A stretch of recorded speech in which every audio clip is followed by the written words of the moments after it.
This is a production of Hockey Night in Oswego. Only on WTOP.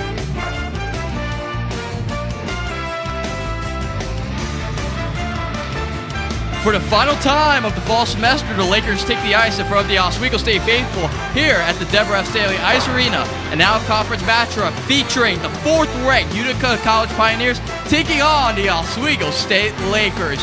Welcome to the Hockey Night Oswego pregame show right here on WTOP 10, and the fellas are back. Garrett Chan, Jacob Bradley, Kyle Spizak. Fellas, big game tonight, but first of all, great to be back up here with you guys. How are you guys doing? Hey, how are you, Garrett? Welcome. We're back here. You've grown a lot since the last time I was on the perch with you, but we're back nonetheless. A great game coming up here. I mentioned we were just talking about it beforehand. Two teams with some of the best crowd atmospheres in the nation, so I'm excited to see these two teams come and bring that energy to the Deb tonight. Yeah, without a doubt, like you said, two teams that have huge fan bases. Expecting a lot of Utica fans to make the trip, only an hour and a half away from Oswego. But like you mentioned, been a while since the three of us been up here. Over a year since the last time it was the three of us headlining the show. A little goosebumps. Little goosebumps. As a good old friend Tommy T would say. But let's get right into the pregame show here tonight. Quick game preview. As I mentioned, the 4th-ranked Utica College Pioneers come here to the Deb facing the Oswego State Lakers.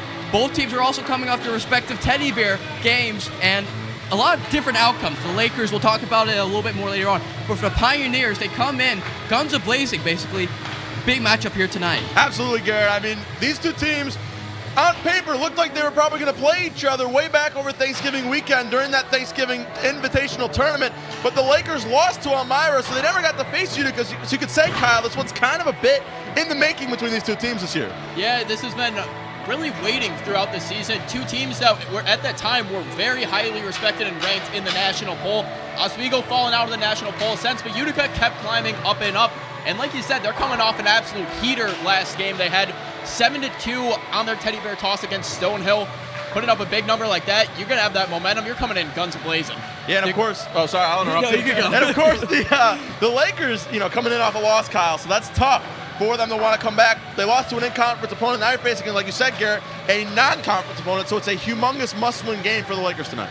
The Lakers have had a roller coaster start to their season. A lot of highs, but also some lows. We talked to one of the Oswego State forwards, Shane Bull, kind of just his take on the season and how the Lakers need to wrap up the final weekend of the fall semester on a strong note. Yeah, obviously these two games are important because then all of us go home to see our friends for the Christmas break, which is nice, but it'll feel way nicer if we are able to get the 2 wins as opposed to 2 losses. So I think if we come ready to go and we're dialed in and want the 2 wins, we'll get that done. And so we heard from Shane Bull. He has some thoughts. Of course, the Lakers did not get the win last night, but at least you have a game tonight where you can get the victory and put yourself in a good position going to holiday break on good spirits, Kyle.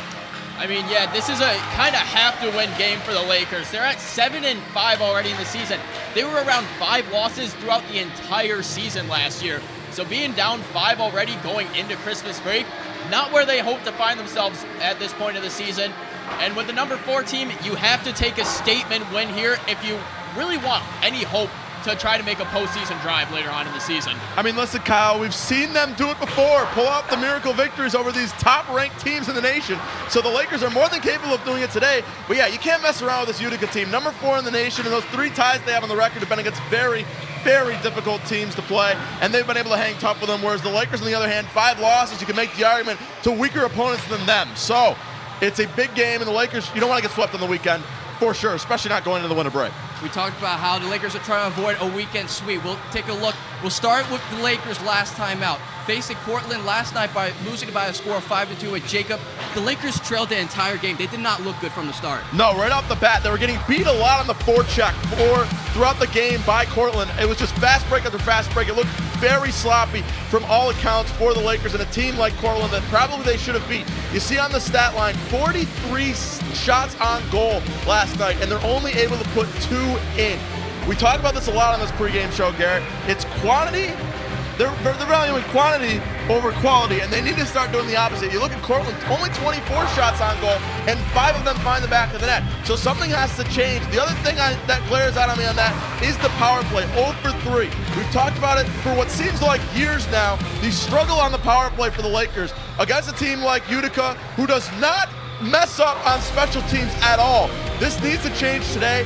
Hopefully it was a win that was able to wake the Lakers up yesterday. They were able to get a good night's sleep and now come in because they got the number 4 team in the nation. So yes, this was a tough loss for the Lakers, but regardless, got to bounce back strong here. And Kyle, as for Utica, the Lakers have a huge test here tonight, and they gotta get it back rolling. So we look at Utica's last time out. They played their game against Stonehill College, a D1 team, last Friday. Massive win for them. We'll take a look at some of the stats. Very good from them. Yeah, and Utica's a program that's expected to make that jump up to D1 in the next couple of years. There's been rumors about it for the last year or two. A huge program with a huge atmosphere behind them. And like you mentioned, a D1 college, and they come in and get smacked by the Pioneers, 7-2. Shots on goal, 38-30, out-shooting their opponent, and that power play. 2 of 3 on the night, shooting at a 67% on the power play. That's a huge, huge stat for any team. The Lakers, like we mentioned, 0-3 on their power plays, their last outing. So kind of opposite sides of the spectrum in that aspect. But the thing that really sticks out to me here, the face-off differential, 43-12. That means Utica was controlling the puck nearly this entire game against Stonehill. Yeah, they're bruisers, Garrett. The bruisers, this Pioneers team. They're gonna be physical. They're gonna make the Lakers earn their money here tonight. But that does it for us for now here on the Hockey Night Oswego pregame show. We'll throw it to a break real quick, but when we come back, we recap the roller coaster season for the Oswego State Lakers. Then we look at the tail of the tape between the Pioneers and the Lakers, and then we get a sideline report from our own Mike Neckers. You're watching the Hockey Night Oswego pregame show when it rolls on after the break.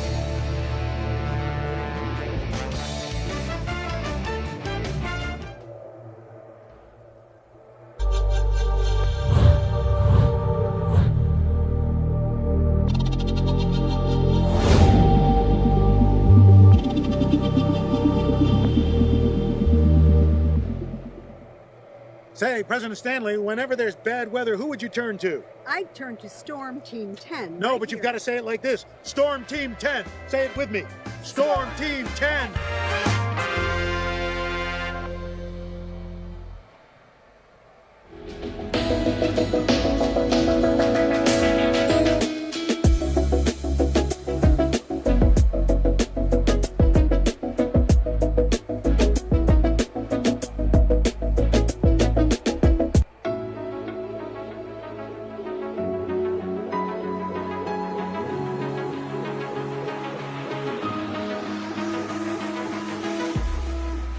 Roll it.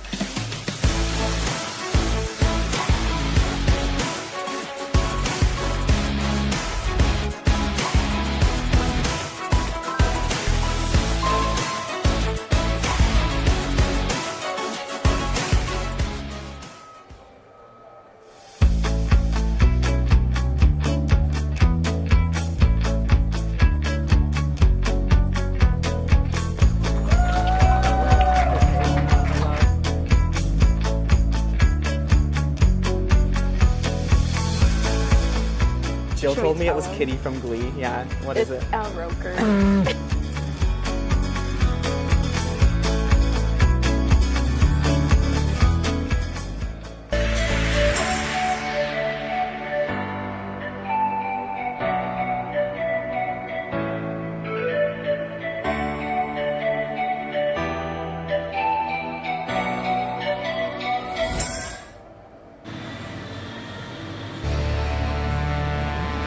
Some Utica Pioneers fans making their way inside the Deborah S. Stanley Ice Arena for the final game of the fall semester here in the Den. Welcome back up to the Purge. It's the Sports always, Talk, Garrett. guys.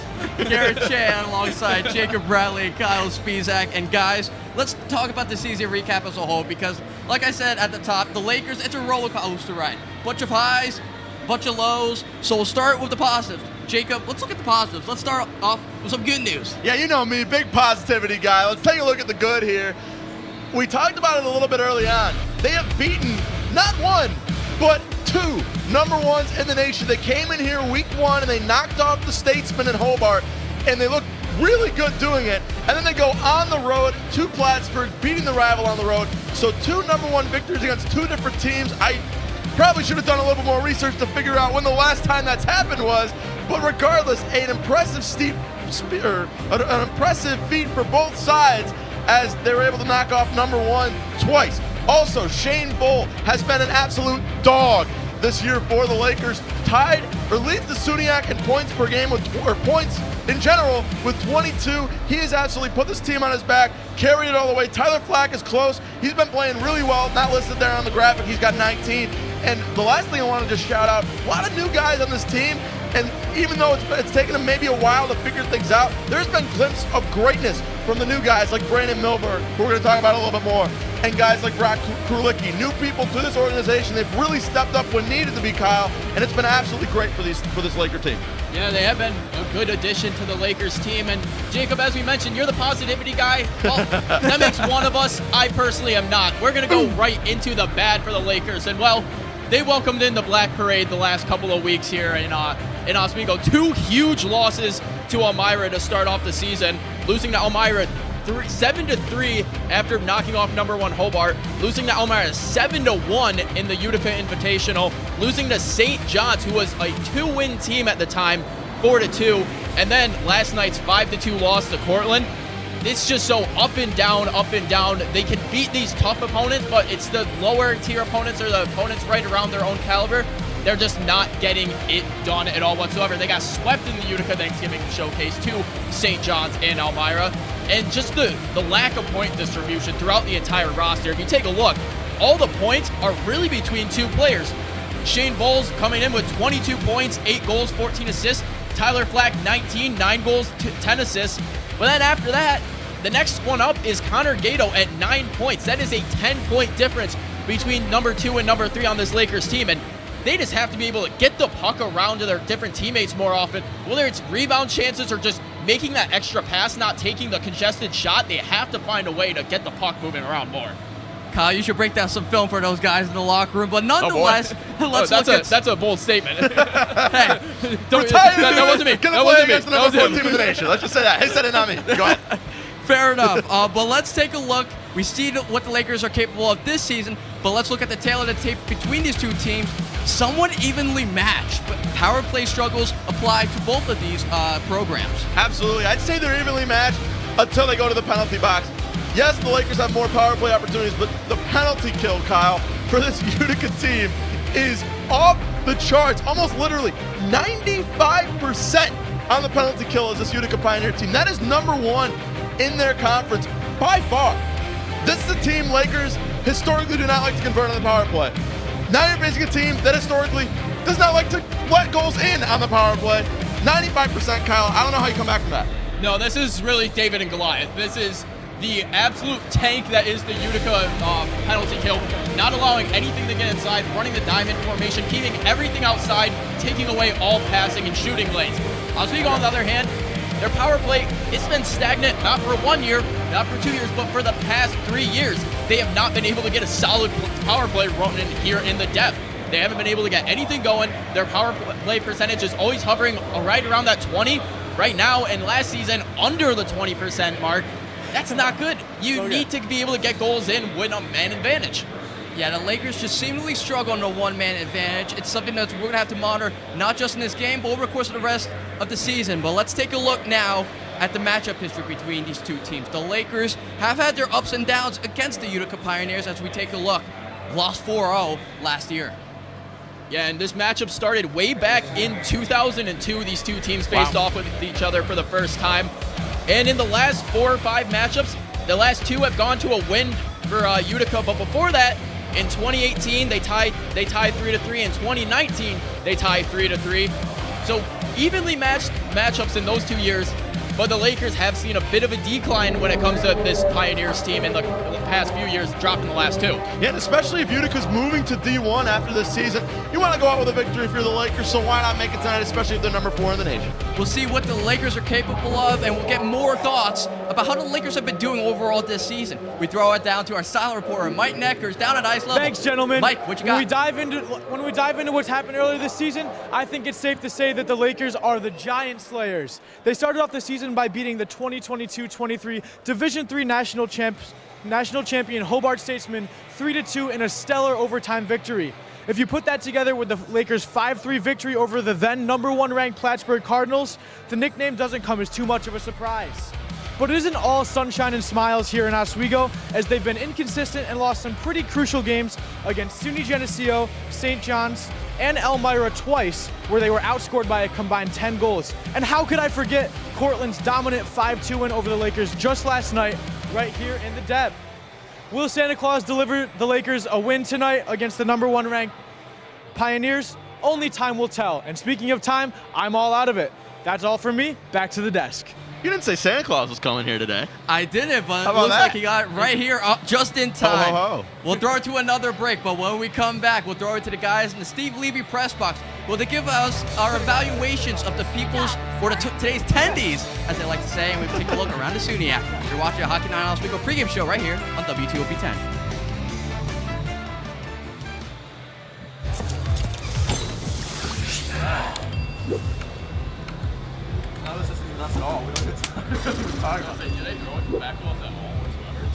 If you need to do something to feel okay to drive, you're not okay to drive.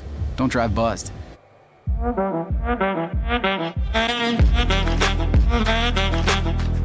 Shine on that. Look at the bling. Look at do we got a diamond tester on? Yeah, that's getting back. Yep. 10 out of 10 recommend on Yelp.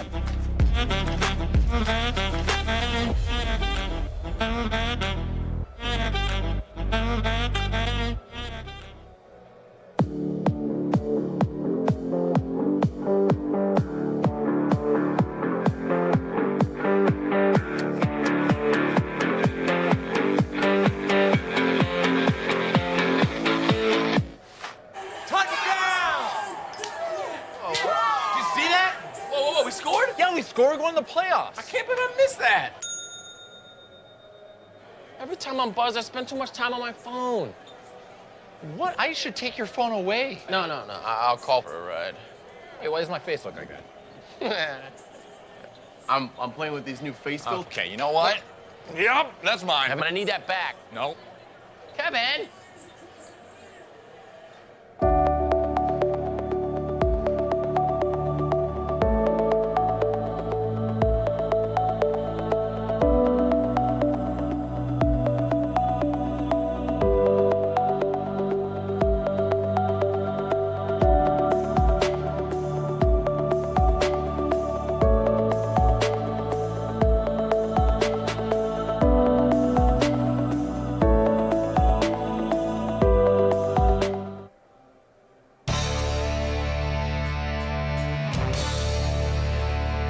Welcome back to the Hockey Night in Oswego pregame show right here on WTOP 10. The 4th-ranked Utica Pioneers make their way up to Oswego to face the green and gold Oswego State Lakers. Let's throw it to the booth really quickly and get the thoughts of Brian Burrows and Kenny Gerard, who are on the call for tonight's game. Brian, Kenny, what you got? Thanks, Garrett. Guys, welcome into the Steve Levy press box. Brian Burrows joined by Kenny Gerard. And I know we've talked about it so much. The Lakers 5-2 loss last night. Tough game versus Cortland. Cal Shell starts in net for the Lakers. Gets pulled about halfway through that game. Brendan Milberg comes in, does pretty well, doesn't give up a goal through the second half of that game. He's back in net tonight. Cal Shell not available. Richard Pratt not available. Noah Bull, emergency goalkeeper, padded up tonight for the Lakers. It's Ethan Roberts in goal, though, for the Pioneers, one of the best goalies in the country. Kenny, what do these guys need to do to get another tally in the win column? Well, we got to say that Milberg so far had a great night last night. He saw 5 shots total last night. 0 got by him. He did a great job being pulled in at the second half of that second period against, when Shell came out.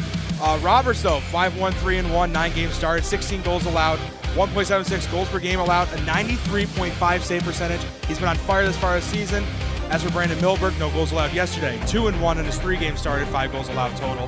He's having a great season as well, 93.8% save percentage. Both goalies very good. And the fun fact of the day with Noah Bull coming in as the emergency goalie. Only played a little bit of goalie in high school, Brian. Yeah, it's crazy such a scenario for the Lakers. I think they're probably hoping Bull doesn't have to see the ice tonight in those pads. But quick stat, Ethan Roberts, 17th in the country goals against average. You know he's going to be stopping so many shots tonight for the Lakers. And, of course, the Lakers, not the only team tonight in action around the SUNYAC. We take a look now. Game's already final. Plattsburgh 4-1 over Fredonia as they get off the losing streak, drop that 2-game losing streak. Brockport losing to Elmira 7-0.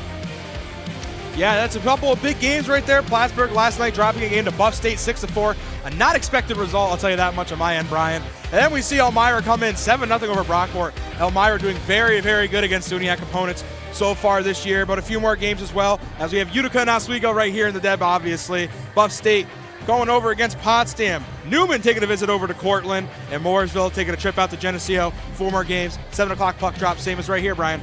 Yeah, Buffalo State looking to keep up the win streak, keep up the momentum that they started last night. Big game there to continue to jump in the standings. They jumped all the way up to 6th with their win last night. But that'll do it from us here in the Steve Levy press box. We're going to send it back to the boys on the perch. Back to you, Garrett. Thank you, Brian. And as Brian mentioned at the top, it's very concerning, especially with the Lakers. Shell and Perron. Shell, the starting goaltender for the Lakers. Perron, the third-string goalie. Now this goalie group is running real thin. Noah Ball, not a forward for the Lakers, now dressed as the backup. Yeah, you know, you're really stretching it thin when you have to start bringing in your own players as emergency goaltenders. Not what the Lakers were hoping for. Luckily, Milberg, having experience at that D1 level, played well in the games he has faced time in so far in this season. So he's a solid placeholder for Cal Shell. But at the same time, you have to be a bit weary because anything can happen at any point in this game, and you don't want to have to put your forward in as goalie. Things get real spicy here. Things get real spicy. They can get real It's getting spicy. real spicy as we get closer and closer to puck drop. When we come back with 3 Ps, players to watch, sports talk predictions. Typically we do that on the show. We'll do that one more time here, and then puck drop is up next. Hockey 9 Oswego pregame show continues when you come back.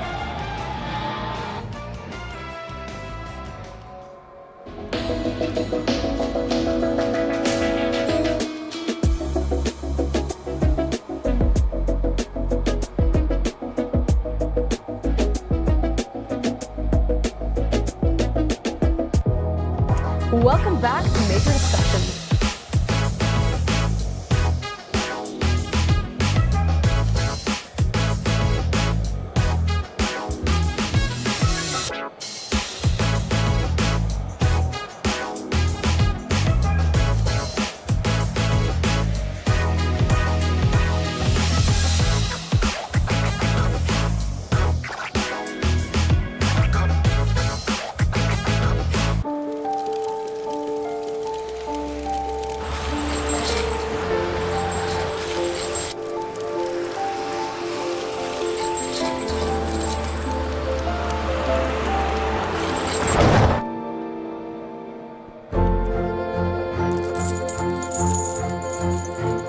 Did you know dragging chains can spark a wildfire?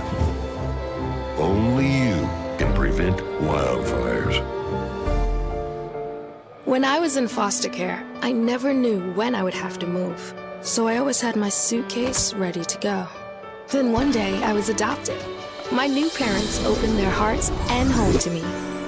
My parents cook my favorite breakfast for me every morning. My parents take me on trips I never thought I would go on. They gave me a home and an even better reason to use that suitcase. My parents aren't perfect, but they're perfect for me. Hey there, I'm Al Roker, class of 76. Yes, way back in 76. Back when the earth was cooling. You're watching WTOP.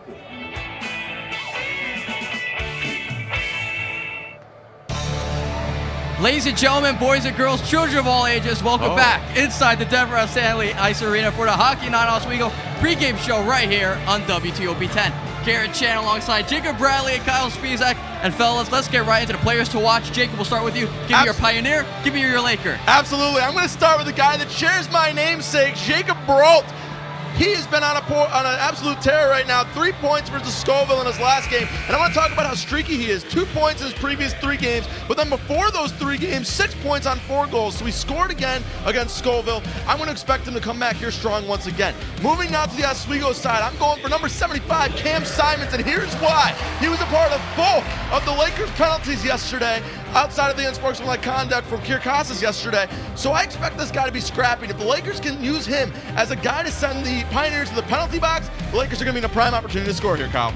And for me, right off of Utica, I'm going for who else but the Tendy himself, Ethan Roberts, having an outstanding season, a 176 goals against average, 935 save percentage, and a 5-1-3 record. Can't really ask for much more out of your guy between the pipes right there.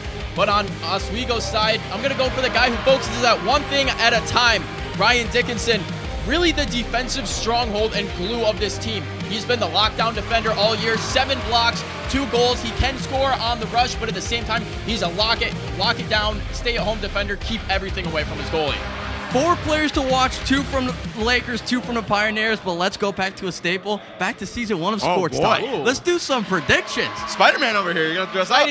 Shake it, we'll start with you. All right, I'm gonna be Debbie Downer here. I'm gonna say 2-0 Utica over Oswego. Utica, they don't allow any goals in Oswego. Backup goaltender in there, a little shaky. Kyle? Yeah, backup goaltender, like you said, bit shaky, but just based off their recent performance, I'm going to go 5-2 Utica. Number 4 team is going to come in and take care of business. Roll Nears.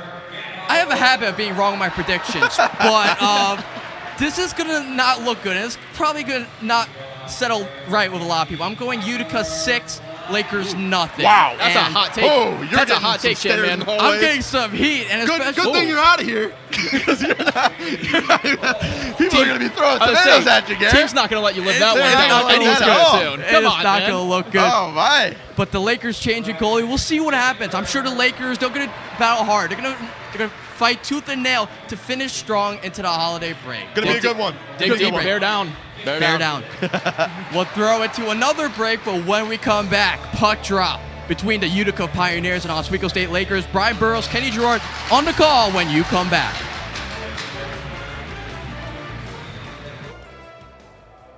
Class of 76. Yes, way back in 76. Back when the earth was cooling. You're watching WTOP.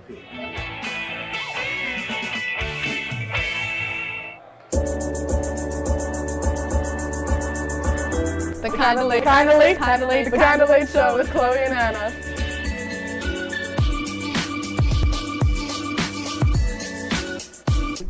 Like licorice, Twizzlers, absolutely nasty. The thought of turkey is just nauseating. I think you're wrong, is what I think. You think I'm wrong a lot of times. I do think you're wrong a lot. When you look at the number of disasters in the U.S., chances are every area will deal with some kind of emergency in the next decade. And between school, sports, and social lives, chances are you won't be with your kids when it happens. Will they know what to do? Ready.gov/kids has the educational tools and information to make the conversation easy. When the time comes, chances are they'll feel prepared, not scared. So talk with your family today.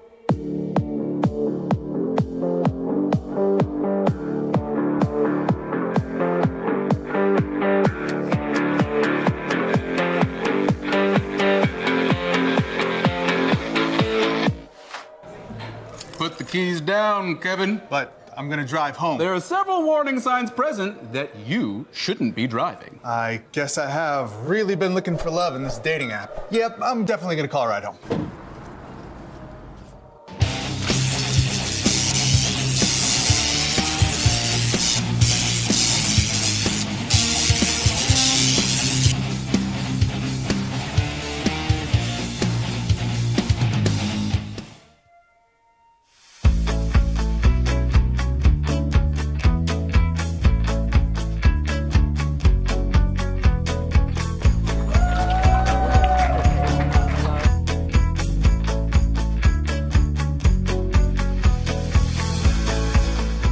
Jill told me it was Kitty from Glee. Yeah, what is it? Al Roker.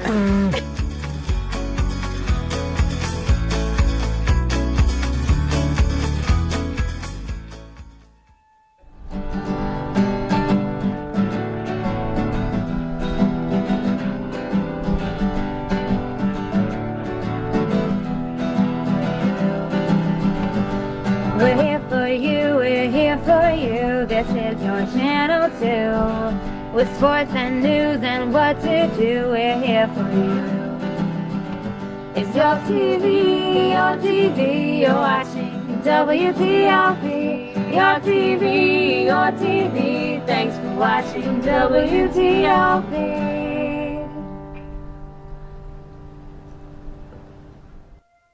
What's going on? Yeah, dude, we go on at like 11:30. It's like No. What do you mean no? It's 10:30. 10:30? Matt, it's 10:30. What do you mean it's 10:30? Hey, don't touch that. That's my ladder. Hey, man. Whoa. You know this book was already discounted 10%? Wow. Wow. Get a closer with that one. Broadcast Look news. at that. Can we go back inside? I want to sleep in the studio again.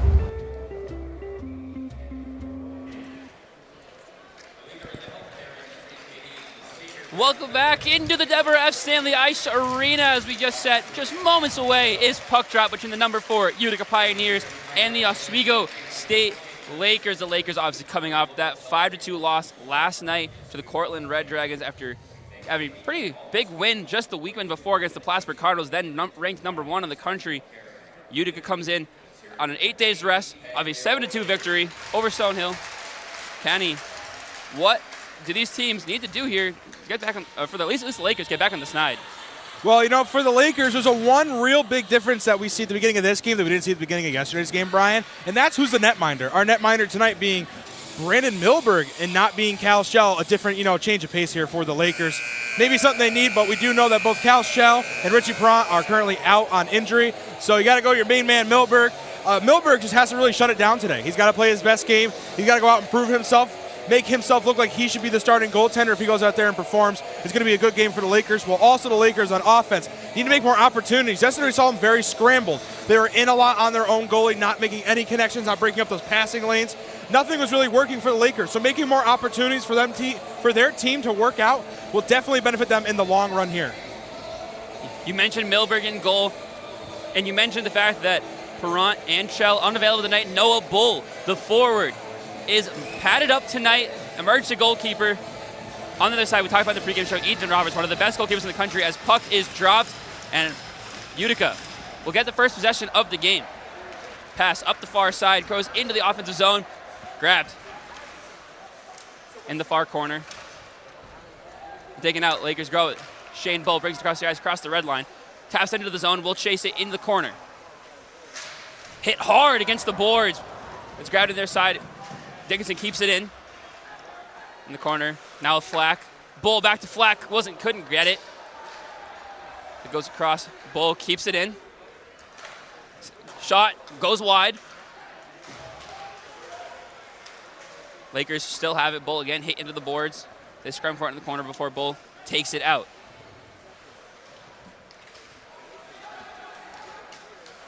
Roberts will cover. And a good first possession for the Lakers. Yeah, they were kind of doing what I was talking about there. We were seeing some more opportunities being made. I also saw Shane Bull come down the left side and just get knocked into the boards, but you saw his teammates come and collect right there. See a lot of Krulicki, Kalabufo coming over, making something happen, and they're really starting to rely on those opportunities, those second chance opportunities that they weren't really kind of capitalized on yesterday, Brian. Warmoth shot goes off the pads of Roberts. And Utica will grab possession. Pass behind the net. Cross ice pass to Hughes. Push up into the Utica zone where the Lakers take it back.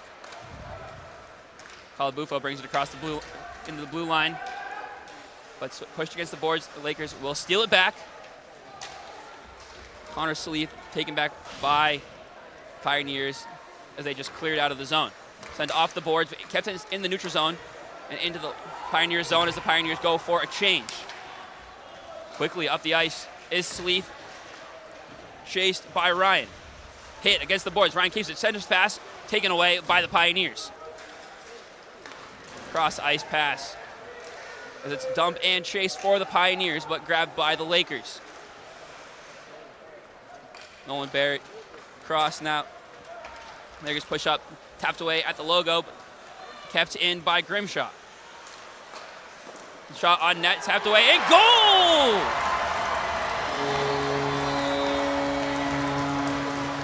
Lakers score first. And that's going to be Cam Simons knocking it into the back of the net there for the Lakers. Off to a quick start. No goals yet this season. Cam Simons, hello and welcome into the Deb, and there is your first goal of the season, Cam Simons. Beautiful shot behind into the back of the net. Sneak one pass, Ethan Roberts off early. And Brian, you feel a totally different energy now in the Deb than we saw yesterday. The Deb is rocking. First career goal for Cam Simons. That one will be blown dead. Looks to be offsides called against the Pioneers.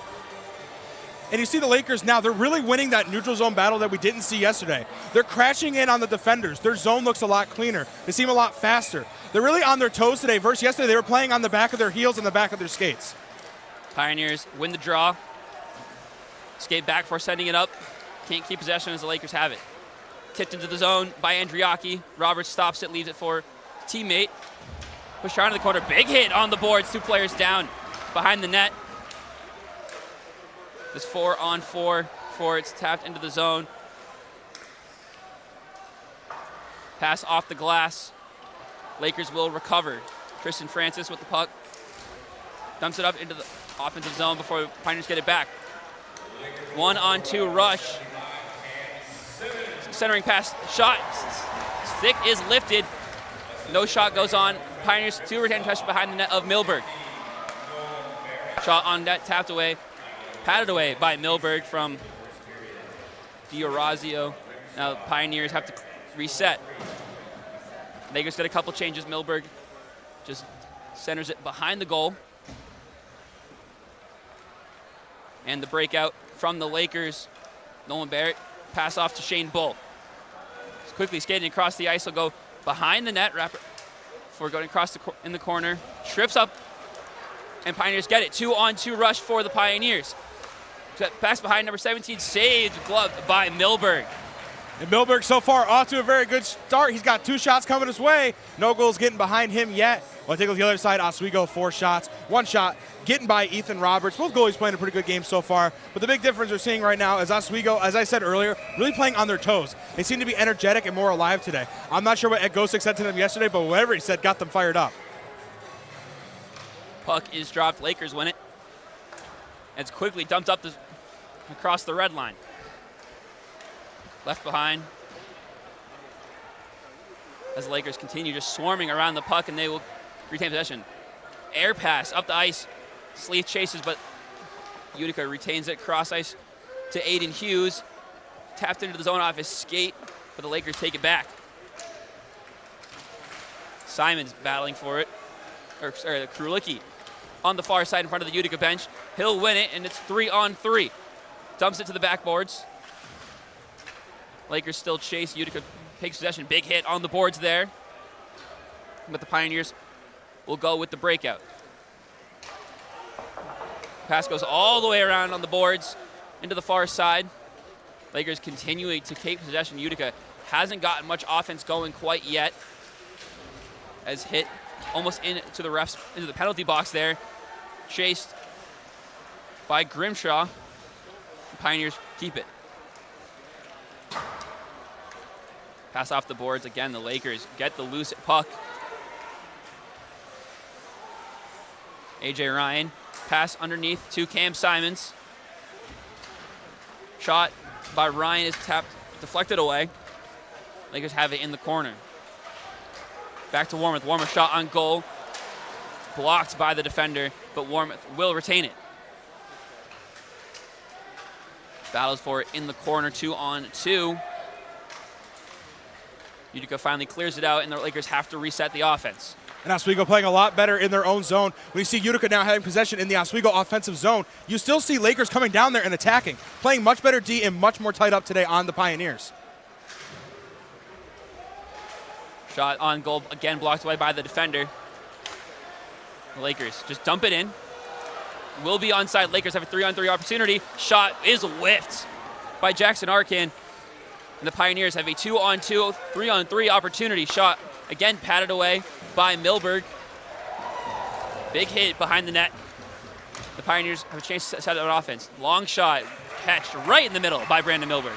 Right to the chest of Milberg, and a great save there by Milberg. And I know, Brian, we're watching the same game, but you're seeing the physicality today.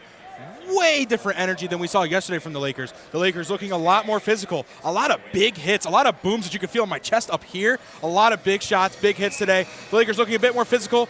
Looks a lot less tired, a little bit less sluggish than they were yesterday. You mentioned the big hits. It's been a lot of them, board-rattling hits so far. You got to think that's going to make these players tired early. Both teams up and down and up the ice. As the Pioneers bring it all the way back behind the net, chased by Simons. A little up and under move. Another big hit behind the boards. 2-on-2 opportunity again for the Pioneers. Tries to deke the defender out. He can't do it. Good defense by Francis, and the loose puck will be grabbed by Shane Bull. 3-on-4 are the Lakers. Bull in the corner, leaves it behind for Flack. Flack can't control the puck, and the Pioneers take it back. Brought up the ice by Lundberg. So it goes all the way down towards Milberg, behind the net in the corner, far corner. Bull just clears the puck out of the Utica zone. That one fired off the near side glass, but reset to the Lakers. He's grabbed 3 players swarming with Shane Bull. Just sends it up, deflects off the skate, goes back behind the net. And the Lakers look to set up their offense. Calabufo with the puck. Sends it back to the blue line. Lakers keep it in. Dickinson, shot, blocked. Lakers cycle the puck around. Shot by Lickly off the board. No good, and it won't go all the way back into the Lakers' defensive zone. And the Lakers now spending a lot of time in the offensive zone. We're not seeing much of it in the neutral zone or in the Utica offensive zone. A lot of time for Oswego to be on offense, making a lot of opportunities for themselves. But even though the time is the same on the shots on goal here. Quickly had a shot. James passed it across the middle to Simons, couldn't get it. And the Pioneers will send it back. Sloppy puck handling. And they just have to dump it all the way down. The Lakers, again, get a shot to slow it down and reset the offense. Pass quickly up the ice to A.J. Ryan. Pioneers set it up. Kimball Johnson battling for it behind the puck, taken away by Grimshaw. Shot blocked. For the Lakers, sent across to Warmoth. Warmoth off the boards. Rebound shot for Arkin wasn't there. Again, saved. Bodies on the line for the Lakers, but now it's 2-on-1. Odd man rush for the Pioneers. Good defense there from Quinn Warmoth to take away the pass across the middle and force the guy into the corner. Warmoth. Pass into the center to Andriaki, and sent up. Roberts will cover. And Oswego as well, we have seen now doing a lot better on defense as well. They're flying around the ice today. We just saw Andriaki on that 2-on-1 opportunity for Utica come flying in and just disrupt the play just enough where the shot goes a little bit wide to the right. It doesn't have to be a stick right on the puck, but that little disruption in the play can make a huge difference for the Lakers. Matt McQuaid on the faceoff for the Lakers. He will not win it as the Pioneers take it. Hit against the boards, sent up the ice.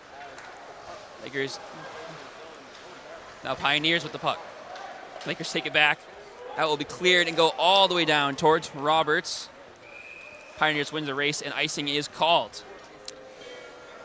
Yeah, and now we're seeing Lakers do what they've been doing has just been working. I mean, there's not really much on the change right now. They've been great on defense, great on offense. They're flying around. They look like they're energetic, and they just really aren't allowing anything to go wrong on their end. I mean, they've been doing a lot better than yesterday. It seems like a totally different team that's on the ice today. Pioneers win the draw. A couple of shots, can't find their way to the net. Big hit on the boards. And the Lakers will quickly break it out of the defensive end. Sent through the air, up the ice, into the offensive zone. Big hit on the boards, but the Pioneers have possession. This one left in the middle for Drake Morse. Right, but it's taken away from Morse. The Lakers bring it back. 3-on-5 essentially, and offsides is called against Shane Bull.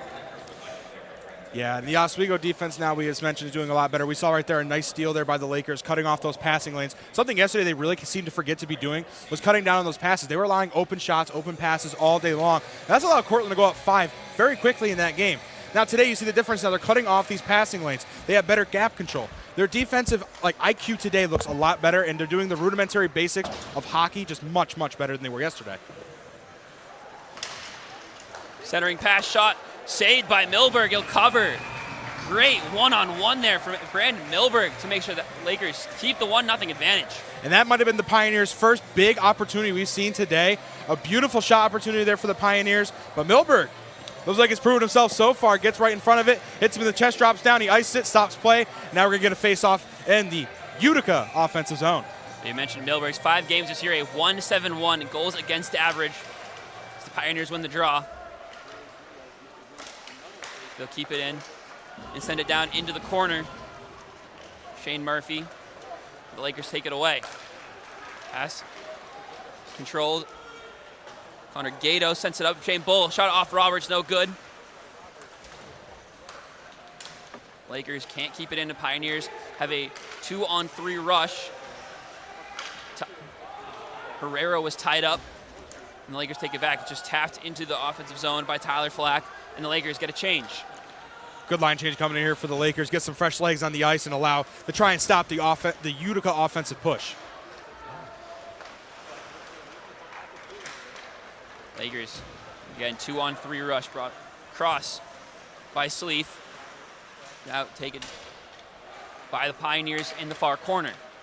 Into the middle is Lundberg. Dumps back and icing is called. Now we're seeing a lot of the dump and runs here, Brian. We're seeing a lot of icing calls coming their way. Not sure if it's tired or if Utica's just trying to scramble to find some answers right now, because Utica just looks like they can't click on any cylinder so far in offense. Their passing lanes are not working. There's a little bit of bad communication you'd like to see. Gentlemen. Reporter Mike Neckers. Thanks, gentlemen. It's been a great game so far. Oswego's come out very, very physical, wasting no time. They put a goal on the board with just 3 minutes in, and boy, is there a lot to talk about. This has been one of the most physical games I've seen all season. We have players flying left and right into each other, into the boards. It's been a great game so far. Lakers lead 1-0 with just over 9 minutes left in this first period here. That's all for me. Back to Brian and Kenny in the booth. Thanks, Mike. Pioneers have possession of the puck as they bring it across the neutral zone. Again, the dump and chase from the Pioneers. This one goes all the way around to the near side corner. But the Lakers, again, take possession, dump and chase just continues not to work for the Pioneers. Simons brings it up, steps on the corner, centering pass to Grimshaw, no good. The Pioneers have an opportunity to bring it down. Hughes leaves it back for Carroll, shot saved by Brandon Milberg. And we're starting to see that Utica offense start to wake up. Passes are starting to finally connect. Plays are starting to finally work out. They're on their toes more, and they're really starting to hustle on the ice here. Utica now creating some good opportunities for themselves. But you find Oswego on the other end of the ice creating opportunities as well. We said 5 shots on goal for each team. A very, very even matchup we've seen so far, Brian. Puck, again, won by the Pioneers. Sent it down to the corner, picked up by Herrera. Herrera battles for it. And now De La Rova. Pioneer shot blocked by Simons. Now down to the corner, the Lakers get possession. Grimshaw passes himself off the boards. He'll fall to his feet, to his knees. Pass off the boards back to Grimshaw after getting up. He continues to retain possession. Simons back to Grimshaw. Up the ice to Ryan. He chases it. Big hit on the boards by Ryan, but the Pioneers keep the puck. De La Rovere to Murphy. Again, taken away by the Lakers, right by the blue line. Now up the pass. It's 2-on-2 for the Pioneers. Sheshnikov shot, no good. That looked like he skipped off the glove of Milberg there. We saw Oswego falling back a little bit there, starting to get a little bit caught behind on defense, and that's something that happened a lot yesterday. They're caught, in the neutral zone, losing the neutral zone battle, and then the offensive side, it comes down. They're not even ready for defense yet, and we saw that happen again there. Something they really got to tone down now, or it may end up in the same result that we had seen yesterday night, Brian. Again, face off on the near side circle. This one won by the Lakers. Lakers try to clear, can't do it. Kept by Travis Baker. This one, flight up the ice to Gato. Gato can't control it though, and the Pioneers take it back. In the middle, Shane Murphy. He'll wheel it up the ice, gets it into the offensive zone before Shane Bull flicks it in the corner. Off the boards, and the Lakers will take possession. 3-on-3 opportunity for the Lakers across to Dickinson. Dickinson shot way high into the netting as the net comes off his hinges as well. Yeah, big collision there. The net moves a little bit. Puck goes over into the net there. Wrong net. We're looking for the net a little bit lower, but they hit the net a little bit too high. And, yeah, that's a pretty hectic play, Brian, if I've ever seen one. Yeah, a lot happening there on the Lakers on Lakers 3-on-3 rush as they get a full line change in. And then as the refs just put the puck, the net, back in its spikes. You want to call it that, spikes? I'm not sure exactly either. Just, you know what? We'll call it the net holder. Yeah. Big hit on the boards from the Lakers as the ref gets wiped out. Utica gets it from the scrum off the boards. Pass off the boards will deflect all the way down, and icing is called. Pioneers continually not having these crisp passes that they're looking for to get offensive opportunities. A lot of times the Lakers come away with possession. This one results in an icing. Yeah, and Utica is a team where if they're succeeding in the neutral zone, they're going to succeed overall. And today they're not really succeeding in that neutral zone battle. You're not seeing a lot of action there. They seem to be falling behind. But when we did see those crisp passes finally happening in the neutral zone, we saw Oswego on their heels, behind, not ready to defend. And that's what Utica needs to take advantage of. Get Oswego back on their heels, get on their high horse, and win that neutral zone battle. Dickinson grabs the puck, saves it, and then sends it into the zone. Pioneers will keep it. So tapped into the zone. Chasing is Brawl, but Dickinson gets to it first. Lakers now have a chance to set up the rush. Into the down low is Arkin. Arkin brings it across, leaves it for McQuaid. McQuaid puts it on net, but Roberts covers. And Utica coming over some big hits of their own there. A big hit over there by the Pioneers. And we've seen a lot of physicality today, Brian. Very, very physical game. Everybody seems to be very pumped up. But this game may not be an in-conference game for the UCHC or even for the SUNY. But both of these teams know there's standing implications later on in the season. We have a number 4 ranked team, and Oswego reached as high as number 5 this year. 2 ranked, well now currently unranked, but 2 currently at one point ranked teams. It's always going to be a good matchup. Yeah, the Lakers have seemed to be top team killers this year. Again, we mentioned in the beginning to the win over Plattsburgh, the win over Hobart on opening night, the reigning national champions. So, but then they take losses. Seems like last night, Cortland, a loss to Geneseo, St. John Fisher team. They seem to be big dog killers, but unable to get it done in the games that might mean more.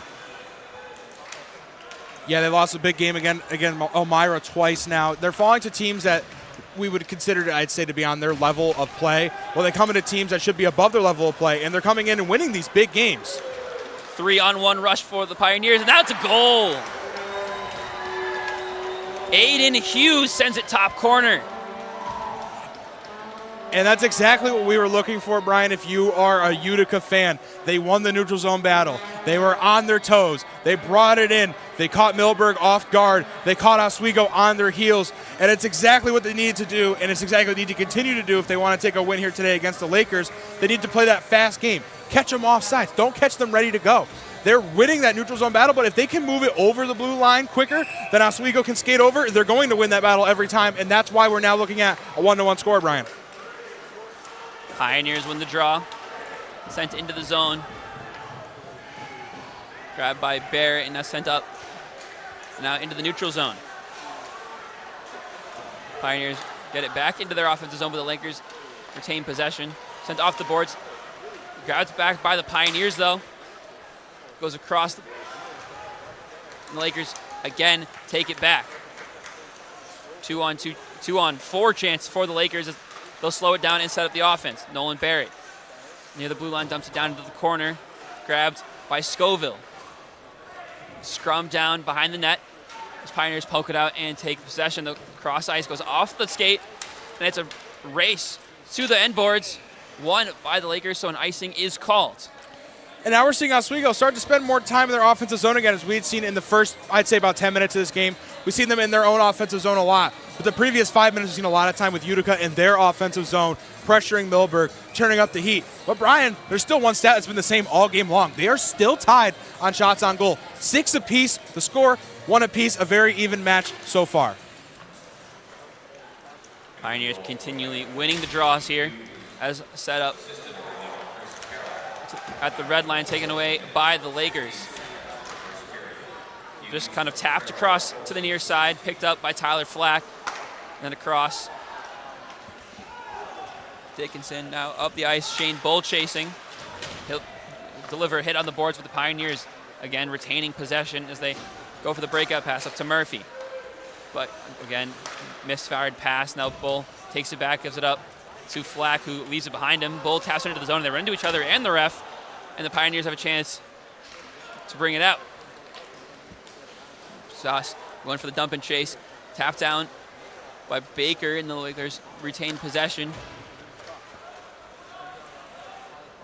High dump into the corner. Through the air go the Lakers. Grabbed by D'Orazio, and now pass up the ice. Now across right into the offensive zone as Quinn Wormuth chases it down. Backwards pass for Bala. And brought quickly up the ice by Krulicki. Sleeth, well down for Calabufo, taken away. 1-0 rush. Looked for the deke around Milberg, no good. Now the Lakers have a 2-on-4 opportunity. Sleeth into the corner, taken away by Brault. Brault brings it up, looks for a teammate, finally gets it in. Vitale dumps it into the zone. The Lakers will bring it back. Go the other way. Up to McQuaid. McQuaid hit in the middle as he loses possession, and Pioneers take it back. Going goes off, pass off the glass, and the Pioneers have a 1-on-4. And that was just dumped around by Carroll to the opposite corner, but his teammate Aiden Hughes is there. Lakers battling for it. Goes across to McQuaid. McQuaid just dumps it in, and the Lakers get a change. Carroll. A great defensive play again by the Lakers. We saw Quinn Wormuth come shooting down there to stop that one-on-one opportunity, crashing it in their goalie and shutting down the passing lanes of the Utica Pioneers. Much different than we saw yesterday. Shot was by Aiden Hughes, that went wide. This one's blocked by Matt Wood. This goes all the way down. A.J. Ryan chasing. The pass goes off the boards, gets the guy just coming off the bench. Shot right into the glove of Brandon Milberg. Little pass and catch there for Milberg, make sure he's awake. Jumps off the bench, grabs the puck, shoots it, and Milberg was awake, luckily for the Lakers there. And we're seeing a lot more offense coming from Utica. The pressure has been turned on against the Lakers. Much better passes, much better connections, and now they're going to get a face-off in their own offensive zone here. Puck is dropped. This one won by the Lakers. Tapped up the ice, grabbed by Cam Simons. Simons goes up to A.J. Ryan. He's hit hard into the boards by Carroll. The turn hit by Simons, but the Pioneers get it back. That one just dumped up. Milberg will cover. And another offensive zone faceoff coming for the Pioneers. Another offensive zone faceoff is right, Brian, and now we're starting to see that shots on goal differential starting to break a little bit open here for the Pioneers. 8 shots to Oswego 6. We take a look at the replay here. Comes down for the shot, poking away, big hit up against the board. And that's what we've been talking about all day, Brian. It's the physicality of these games. Both these teams are hungry for a win. Both these teams coming off a 1-on-1 performance in their last games. Oswego winning the one against Plattsburgh, losing to Cortland, while Utica take a loss to number 6 Elmira, but comes in and beats Stonehill 7-2 at home. Face-off won by the Pioneers, and they dump it into the corner. Quinn Wormuth battles for it. It's grabbed away by the Lakers. Pass across the middle, couldn't reach his target. Connor Gato, now in the corner. Gato delivers a big hit on the boards, though, to get the puck back. This one leaks out, but the Pioneers will continue to retain possession. Kimball Johnson hit against the boards as he delivers the puck up to the middle of the ice. Now with Acosta. Acosta, 2-on-1 opportunity, sends it across, tapped into the defender. This one shot through traffic, covered by Milberg as he continues to make save after save. Another great save there by Milberg, but I even want to mention great defense there by the Lakers. We saw them crashing in on the goalie, shutting down the shot, not allowing much to even get towards Milberg tonight. Compared to last night, we saw shots flying the way of Cal Shell and Brandon Milberg. Well, tonight we're not really seeing that. We're seeing them shut it down. They're not even allowing it to get to Milberg. Not even having him to have the opportunity to make that save is great. It could save him some energy for later on in the game, as is one of his only few starts this season. Yeah, the Pioneers seem to go a little bit more methodical approach to their offense, more thoughtful shots instead of just firing pucks on net. 1-1 tie so far, so it seems to be working. Yeah, definitely working out for both teams. Oswego yesterday, as you just said, they were kind of taking that shot, just shooting it and trying to get something to happen, almost like they were panicking. But today, you're starting to see the Lakers turn up their offensive IQ. They're playing a lot smarter hockey. They're making passes. They're not looking to be the hero right now. They know they have their teammates to rely on. Getting an assist is just the same as getting a goal in terms of points here, Brian. 1 minute left in this first period. Knotted at 1 are the Lakers and the Pioneers. Again, Brian Burrows, Kenny Gerard here on the call as Lakers bring it into the zone. Left behind for Simon. Simon's shot goes off the glove of Roberts. It's what taken away by the Pioneers, but the Lakers continue to keep it down in that corner. Scrum against the glass in that near side corner. Now taken away. Sent up the ice, across off the boards, and Milberg covers. 25.5 seconds remains. And it's kind of been the period I would expect to see from both of these teams. Oswego looking very sluggish yesterday, but today they came out and played like the team that they usually play like. They're playing up to the level of Utica. Utica, number 4 in the country, coming in. They're on fire. They're playing good. And Oswego knows that coming into the game. So now they know they got to be on fire. They got to bring their best game to the ice today. And it seems they're doing just that, Brian. Pioneers tried to get a change there. Wasn't allowed as Vitale comes back onto the ice. Now, Lakers win the draw. They'll get it out of the defensive zone, and the Pioneers have to reset the offense with 18 seconds on the clock. It gets dumped down into the corner, chased by Carroll, but the Lakers got it up. 12 seconds on the clock. They'll have to get a quick passing to get it up the ice if they want a shot. Scrum on the near side boards. 3 seconds remains. Looks like it's going to end the period. Knotted at 1. After 1, Lakers got on the board first. Cam Simon's early goal, first goal of his career, got the Lakers going, got the momentum high for them, but the Pioneers reset, finally found their stride, started getting shots on net, and finally found the back on a 3-on-1 rush opportunity. Yeah, Aiden Hughes picking up his 5th goal of the season. Nice shot, just snuck it by Milberg, and like I said, caught Oswego on their heels. While Oswego, when they scored that goal, not on their heels, they're on their toes, Brian. And that's exactly what they need to continue to do. Both these teams not playing a bad game so far. It's been very competitive and very tight, and some people maybe not have expected that out of the Lakers after their performance yesterday, but today, they're not playing like that. They're playing like they really want to win, and it looks like they're hungry. Yeah, you shot on the guys on the perch. The prediction saw all Uticas across the board, and this one, Lakers definitely coming out fighting, not sluggish at all, as you mentioned multiple times. But of course, they're gonna have to keep the momentum going if they want to take down the number 4 team in the country. But we're gonna send it down to our sideline reporter, Mike Neckers, with an interview. The first goal of your collegiate career tonight, how much does that mean to you? Well, it means a lot. Like the first start of the year, I was injured quite a bit, so just getting back and being able to play the way I know I can, it felt great. As a team, you came out very aggressive, pressing up high and forcing mistakes from Utica. Can we expect that to continue as the second and third period go on? Absolutely. That's our team identity that we keep working to improve, is just playing hard, battling through everything, and being real hard to play against, so keep crashing the net. And a very physical game so far. What can be done to sort of keep that under control so things don't get out of hand today? We love the physicality. We're going to keep trying to bring it more. Absolutely. Thank you so much, Cam. We appreciate it. Thank you. Thank you, Mike. Excellent interview there with the goal scorer, Cam Simons, with his first collegiate goal. But that's going to do it for us for the first period. We're going to send it to the guys on the perch, Garrett, Jacob, and Kyle. Sending it back to you after this break.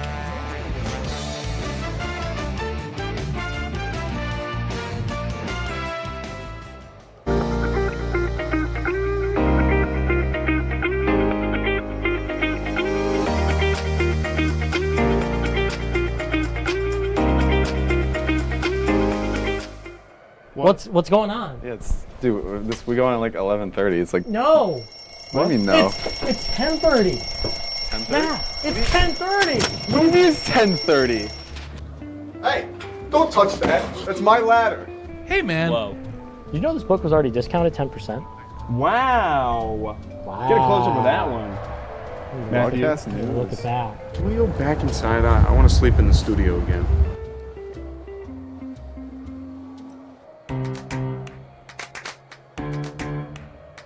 We'll deep dive into our feelings in our Real Talk segment. Stay tuned because it's about to get real.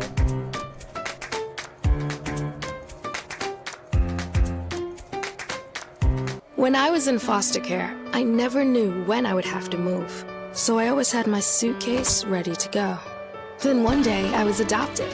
My new parents opened their hearts and home to me. My parents cook my favorite breakfast for me every morning. My parents take me on trips I never thought I would go on. They gave me a home and an even better reason to use that suitcase. My parents aren't perfect, but they're perfect for me. Welcome back to Major Discussions.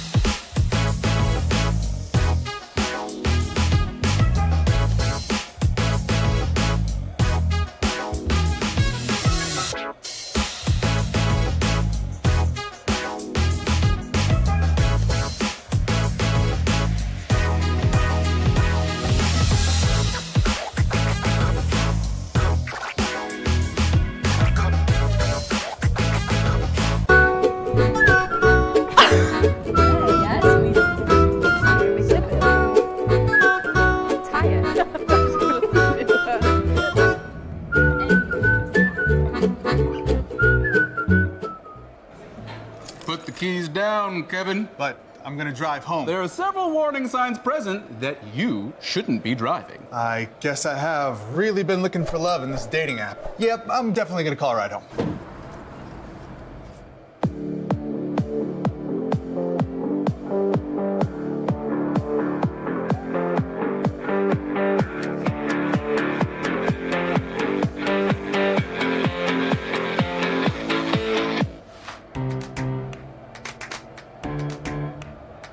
We'll deep dive into our feelings in our Real Talk segment. Stay tuned because it's about to get real.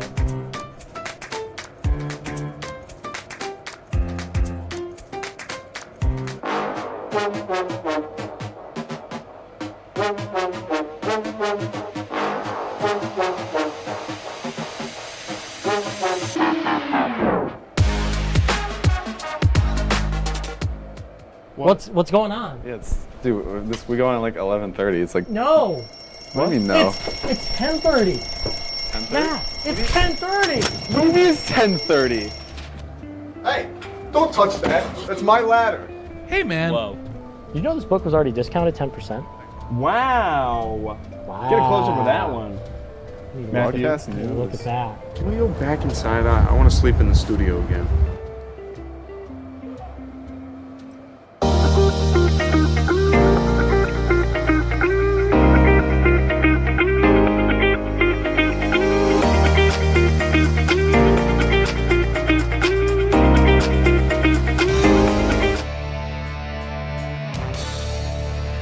Stanley Ice Arena, the Lakers have held their own against the number 4 ranked Utica Pioneers. We got a 1-1 contest here tonight, and we welcome you up to the perch for the first intermission report. Garrett Chan alongside Jacob Bradley and Kyle Spiasaka. Guys, I'm going to ask you this. Where was this yesterday? Your guess is as good as mine, Garrett. You said they're hanging their own here with the number 4 team in the nation.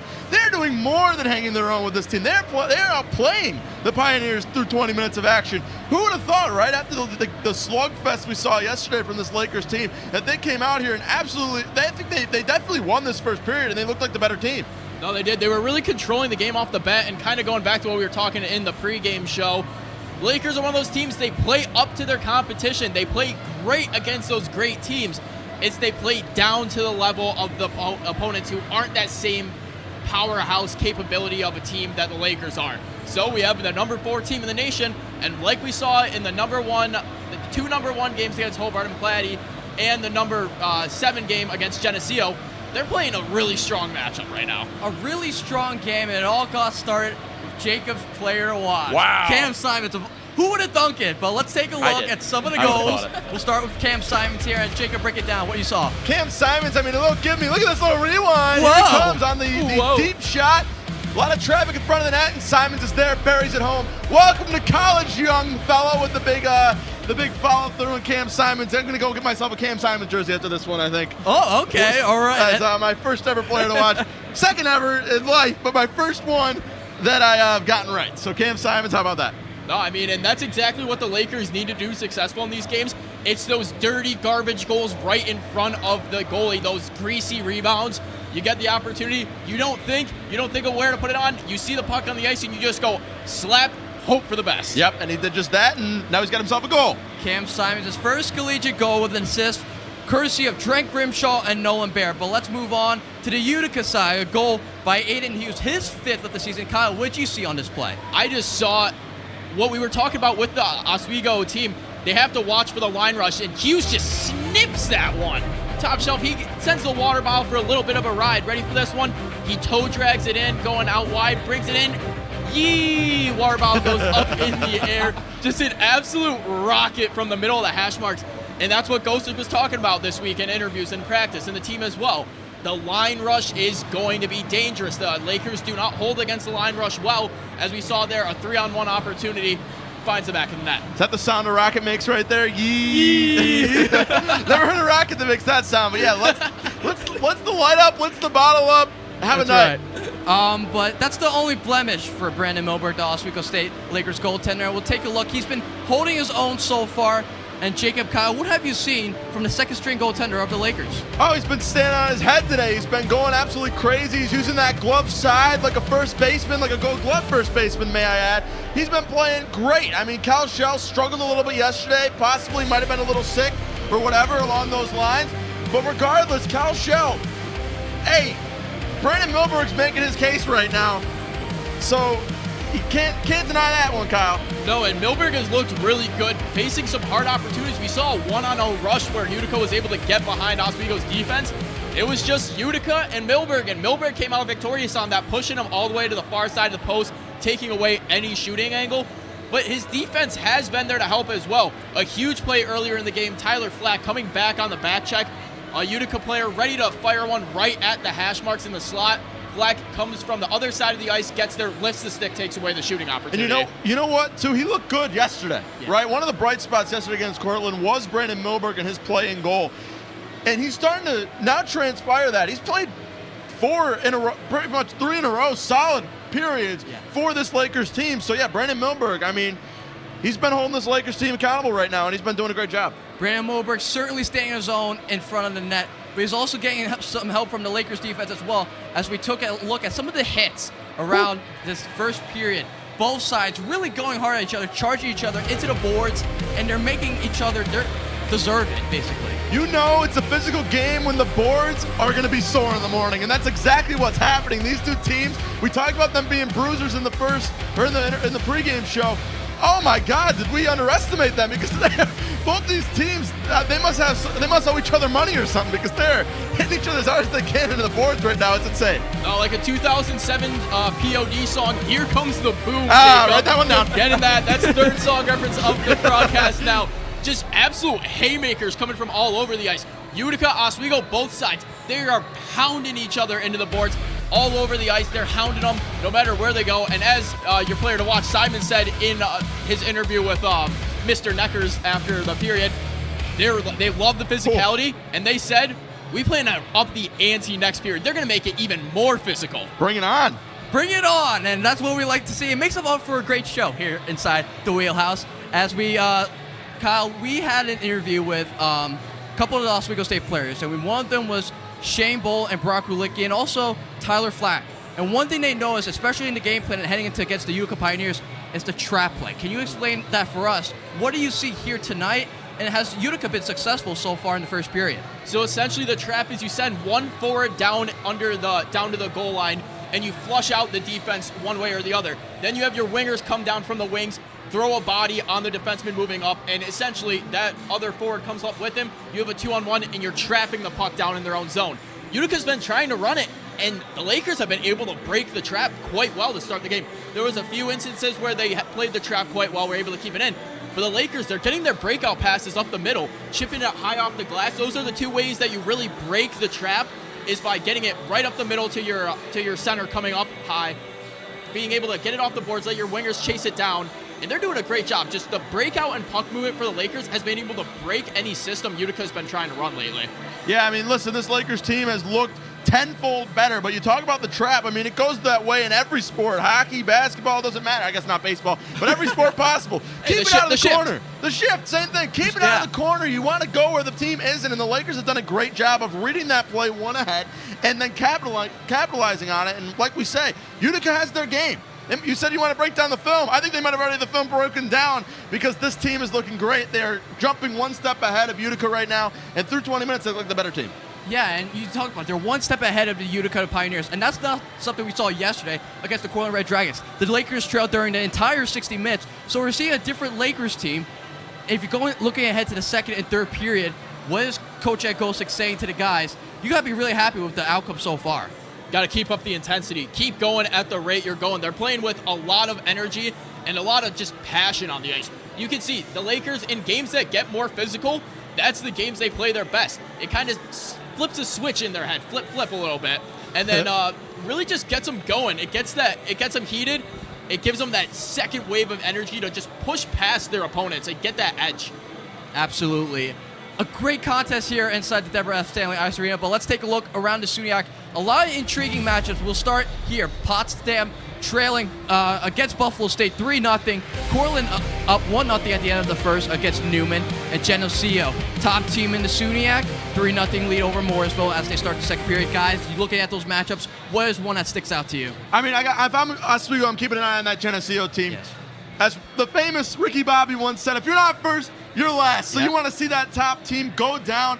They have a pretty big lead against one of the weaker teams in the SUNY in Morrisville right now, but I'm still keeping an eye on that. Geneseo's another game, right? They got to go to the IRA at some point. I got that circle on my calendar as a must-win game. So I'm watching that one, trying to see what I could pick apart that maybe Morrisville can't. Because sometimes those weaker teams that you play, you tend to make more mistakes against those weaker teams. So if I'm the Lakers, I have an eye right on that one, ready to see where Geneseo can make the mistakes. That's a really good point. It's those weaker games that you don't have to be at your top performance that you really start slipping up and making those silly mistakes. I'm keeping my eye on Newman and Cortland. Cortland one spot above Oswego in the SUNY, only a few points. I'm going to keep my eye on that one. Absolutely, and also another contest in the SUNY. Plattsburgh lost, big upset yesterday, losing to Buffalo State. We'll see how they rebound here tonight. But that does it for the first intermission report here on WTOP 10. We'll throw it over to Brian Burrows and Kenny Gerard for your second period action.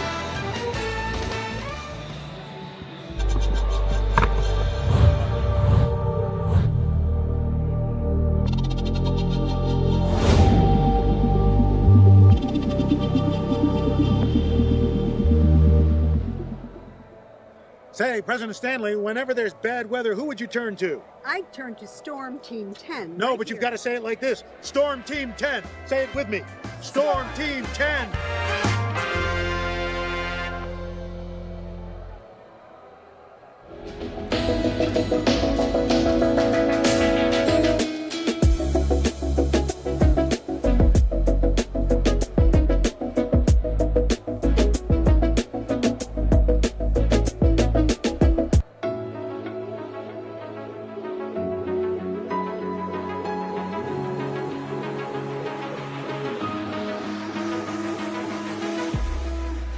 Roll it.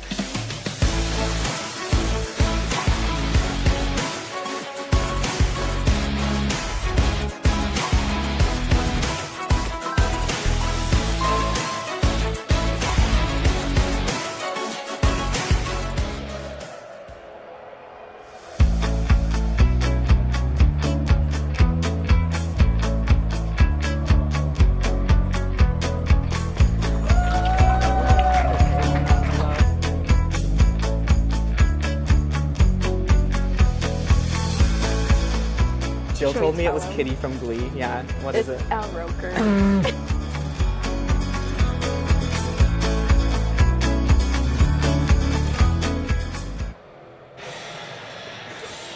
Welcome back into the Deborah F. Stanley Ice Arena as the Oswego State Lakers are tied 1-1 with the Utica Pioneers, number 4 ranked in the country. And Milberg had a good period. No Shane Bull in sight so far, Kenny, as both teams tried some shots off, some good quality shots, some not good quality shots. Both teams looking to take an advantage here in the second period. Yeah, both teams looking to finally pull ahead here as we see the shot differential. Utica with 10 shots to the goal, Oswego with 7. But one thing is the same, it's 1-1. The Oswego State faithful looking to hopefully hear the goal horn this period, while the Utica fans on the other end are looking to hear the vuvuzela from the crowd that someone brought into the stadium. Not sure how that thing's allowed. I think those things are usually banned in most stadiums. Or in soccer stadiums. Yeah, or in soccer, mostly soccer stadiums. You see those. As the Lakers, when the draw pass goes across the ice, nobody there in front of the net to tap it in. As Bull sends it back across to Flack. Flack can't handle it. And taken out back towards Flack. And brought across the ice, across the blue line. Lakers 3-on-3. So dump down Dickinson. Sent it around, grabs in front of the net.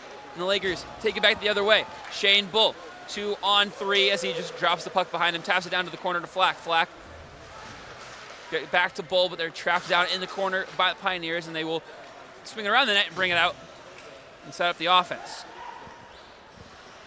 This one's just dumped down to the corner as the Pioneers get a line change. Milberg taps it off. Warmuth and Morris now send up the ice towards Kalabufo. Kalabufo's going to chase it down into the corner. Press the guy up against the boards. Krulicki right there, taps into the middle. Shot by Sleeve, no good. It's a centering pass, blocked away. Now Krulicki sends it around, shot on goal. It's blocked away, and it's taken out back into the neutral zone. Grabbed by Bala. Bala just sends it on net. Grabbed by Ethan Roberts. And play stops for the first time in the second period at 18:30. Yeah, we're seeing good play from both sides so far here, Brian. So far, pretty even. Both teams coming out. Oswego already getting 2 shots on net now, 9-10 total in the differential here. Oswego going to get a face-off in their own offensive zone here. Looking good so far for the Lakers. Good connections, good passes. While Utica's defense also looking pretty good, shutting down some of the passes, getting some good interceptions to start off so far. A pretty quick minute and 30 it's passed so far here. Pioneers win the draw. Quickly break it out into the neutral zone, sent across the ice again. Not a crisp pass, Lakers take it away. Pioneers win it back, Eftimov sends it across, down in the corner and all the way to the other side. Battle near the SUNY logo, and the Lakers will win it. The stop behind the Nolan Barrett. Sent towards the far side boards and into the offensive zone. Utica taps it off the boards. Lakers get it back as Barrett swings it around and backwards towards Francis. Francis sends it up. This one chipped into the stands, and a lucky fan gets a souvenir. A free souvenir going into the crowd at Deborah F. Stanley Arena. And one thing I've seen, Brian, so far, neither team really gaining control. We're seeing the puck spending a lot of time in between the blue lines and the neutral zone, not really going into either team's offensive zone, as we're going to get a neutral zone face-off coming up right here. Pioneers once again win the draw. They'll break it up. Pass taken across the blue line in the middle of the ice. This one looked to go for a slap shot, couldn't get it. Lakers now with the breakout opportunity. Across the red line and into the offensive zone. Pioneers again steal it back. This one just sent off the ice. Grabbed down by Baker. Baker sends it to the far side. Down to the corner. Chased by A.J. Ryan. Ryan hit into the boards hard. So he still scrums for it. Now take it out. Now, again, down behind the net. Lakers still looking to set up the offense. Now, down behind the net, again, hit again, off the boards. Andriaki lays the hit. Now, battle against Scoville. Still battling for it in the near side corner. Now, Pioneers finally break it out. This one is sent off the glass. Won by Bala, and a flying puck ends up at the skates of Travis Baker. Another line change coming here for Utica, and we're seeing the puck again sitting in the neutral zone, being dumped to the back. Another icing coming here. We've seen a lot of this, Brian. They're dumping it back in between, spending a lot of time in the neutral zone. Neither team really seeming to get a grip on this thing so far. Neither team really making any offensive moves. We're not seeing a lot of shots. We're not seeing a lot of passes. We're seeing a lot of, I wouldn't say sloppy hockey, but it's been a little bit slow to start off the second period. Neither team really catching up on a lead or catching any steam yet. No, both teams definitely doing a little bit more dumping and chasing than crisp stick-to-stick passes. As the Pioneers win the draw, Dickinson laid into the corner. Still battling for it in the corner are Dickinson and Baker. Baker finally gets possession. They'll just dump this one across ice. Goes into the offensive zone. Flack will chase it. The Pioneers set it up. Swung around behind the net. It's chased by Flack and Bull, and then dumped into the zone. Vitale gets stood up, and Milberg comes behind him right into the waiting defender. That one almost given to to Pioneer for a shot on goal, but the Lakers get a 2-on-3 opportunity. This one dumped into the corner, and a change is coming. Connor Gator gets off the ice. This one sent off the ice. Utica likes to do that a lot. As Cam Simons battles for it. He goes between the legs of the defender, but can't win the race to the puck. This one in the corner in Utica. This one dumped, sent across ice, right off the skate, now sitting right by the logo.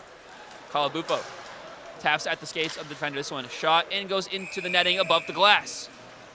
And we're seeing that Oswego defense do a lot of what they were doing in that first period. They're not even allowing the puck to get even close to Milberg. They're getting in the way. They're blocking them out. They're not allowing much to happen, which is working really, really well for the Lakers so far, only allowing 9 shots to get even close to the net, and not allowing Milberg to even have the opportunity to try and make a save. So far, great defense by the Lakers, but don't doubt it on Utica's side either. Great defense from the Pioneers as well. Pioneers win the draw. The centering pass saved by Milberg. You mentioned no saves from Milberg. Gets one right there. Quick play from the Pioneers. Went for the centering pass. Yeah, look at the Pioneers finally catching a little bit of steam here. Someone had to catch steam eventually, and it's going to be the Pioneers who start off the second period here. Finally getting some passes, getting some connections. Let's take a look at Ed Gosick here. Shouting something to his bench there, Brian. Lakers win the draw. One dumps all the way down into the far corner. Pioneers win the race. And a face-off coming right again. Couple quick stoppages here from both squads, definitely taking the much-needed rest. Yeah, I would say that both teams are well rested up. Utica hasn't had a game in quite a while. Oswego coming off the game yesterday. Both teams getting a lot of line changes, and both benches very deep here, Brian. A lot of backups for both teams. Each team having a solid 4 lines. A lot of players to rely on. Even Oswego having one of their forwards playing goalie tonight as a backup. Pioneers have it down by the goal. Pass across the middle, no good. So it goes all the way down towards Roberts Hill. Leave it for Brian Scoville, who picks it up. Reverses direction. Breakup pass into the middle. This one brought across the blue line, hit into the boards. And the Lakers bring it the other way. Francis dumps it down. His hit near his own bench, and the Pioneers grab it behind. Scrum. Now Utica finally breaks out. Man, all alone. A big hit by Cam Simons to get the puck back. The Lakers quickly up the other way. This one just dumped in. Chased by Grimshaw. Now 2 men on it, but the Pioneers will retain possession. Nolan Barrett battles for it over near the logo. And Simons will bring it the other way. Quickly skating around the defender to get the puck. Now Grimshaw. Grimshaw leaves it for Simons. Francis dumps towards the corner. Stays in play, and a scrum near the boards. Goes out towards Roberts, who will cover. Lakers getting some little momentum on that play. Yeah, look, the Lakers are finally finding their offensive zone. And Brian, we did talk about this together during the break. This has been one physical game, maybe one of the most physical games I've seen yet this year in the Debs. We see a big hit there again. I think I said big hit a lot today, Brian, but we're seeing a lot of those big hits. It's a very, very physical game, and Oswego is starting to use that physicality to their advantage. A clear one-on-none breakaway there, and here comes Cam Simons to break it all up with a big physical hit there. Lakers in the draw. Shot blocked by the defender. Barrett battles for it. Taken away by Acosta, who sends it across to the far side. Pass in the middle by Gutt. Now icing called, so he couldn't win the race. So we're starting to see a little bit of a flip of what we've been seeing this first 7 minutes of this period. We're starting to see Oswego now spending more time in their offensive zone. While they were struggling to find it early on, spending a lot of time on defense. And now Oswego finally seeing the opportunity to play a little bit of offense here against the Pioneers and test on their defense. Quaid set for the draw for the Lakers. Will not win it as it sends around. Nolan Barrett keeps it in the zone. Push the pass towards the middle. Nobody gets it, but it stays in now, take into the neutral zone. 1-on-3, dumps down. Milberg will stop it. Francis off the boards for Barrett. Excuse me, Andriaki. Andriaki across the middle, looking for McQuaid. McQuaid spins out, and the Pioneers have a 2-on-3 opportunity. Shot saved by Brandon Milberg. And a beautiful save there by Milberg. He doesn't see many shots so far, but that one he was not letting get by him. And Brian, there's one thing I've noticed this game that maybe we aren't talking about a lot. Neither team has committed a penalty yet. We have seen no one make a trip into the sin bin this far. We've seen a lot of extracurriculars and a lot of big hits, but the rest are letting them play, and both teams have a decent amount of penalties. Oswego, 55 penalties on the year, with Utica with 47 penalties. Neither team great on the power play, but neither team really bad as well, and we're not really seeing either team get the opportunity to work on their penalty kill or have a power play opportunity. Just playing straight, clean hockey so far. Lakers with the puck in their own defensive zone, cleared out, so the Pioneers need to reset. This one dumped into the corner, will go slide all the way around the boards. One by Wood. Wood hit off the boards, but he still has possession. Taken away by Addison, who sends it across. Now Lakers go up the ice looking for Bull. Can't catch the pass with the stick. Scrum near the red line. Brought across into the zone. Shot goes over the crossbar. Now down into the corner. Spin by Chris Carroll. Hit into the boards. And again, this will clear the blue line, and Lakers get a change. And Utica starting to do what they were doing earlier on, spending a lot of time in their offensive zone, kind of switching away from Oswego playing any offense. As we're starting to see again this dump and run mentality from both teams. But again, Utica now starting to find some time in their offensive zone as we're starting to see a breakaway now by the Lakers. 3-on-3 opportunity for the Lakers. Brought across by Cliffy. Shot on goal by Roberts. Rebound attempt. No good. Roberts gets to it. Now behind the net. Krulicki still battling for it, but this one will leave the zone and dumped in once again as the Lakers need to clear.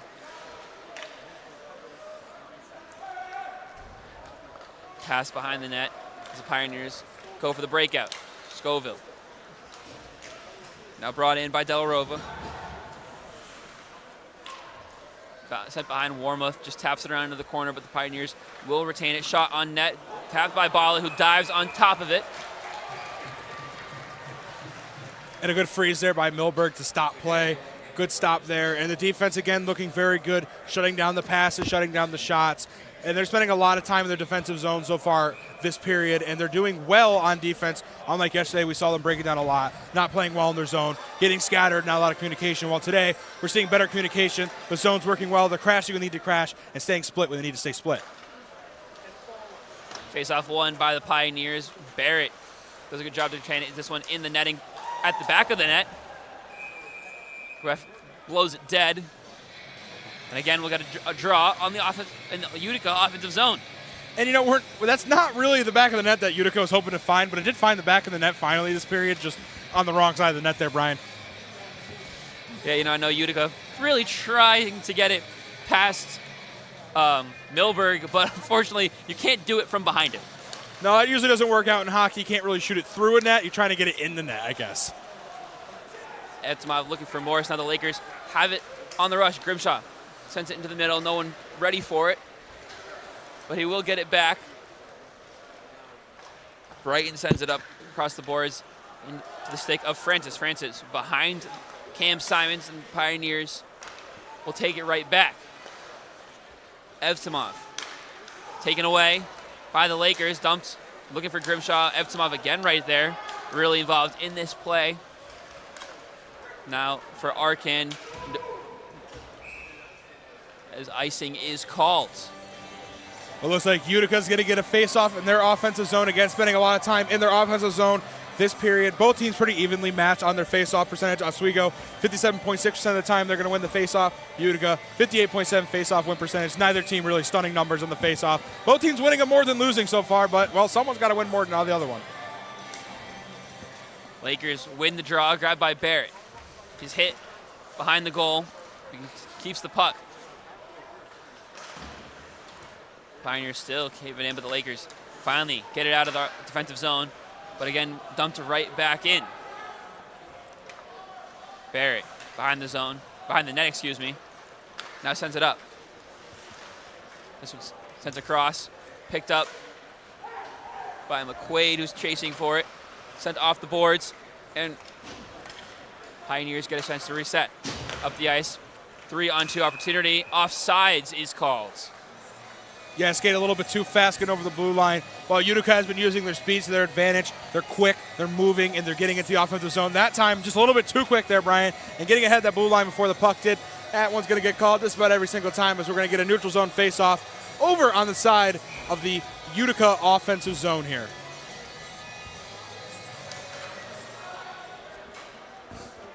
Lakers win the faceoff. This one brought around by Dickinson. Dickinson sends it across, brought it into the neutral zone, and Francis taps it up. Dickinson battles for it down in the far side corner. This one goes off the skate of a Pioneer and across the face of Roberts, but Pioneers still retain possession. This one will get dumped into the far side corner. Baker there for it. Pass off the boards, now sent across to Tyler Flack. Flack will just send it off the skate of a defender looking for the goal. A big hit off the boards.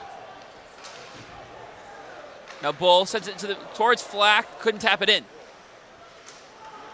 Now with Bala, back to Bull. Bull shot blocked by Roberts.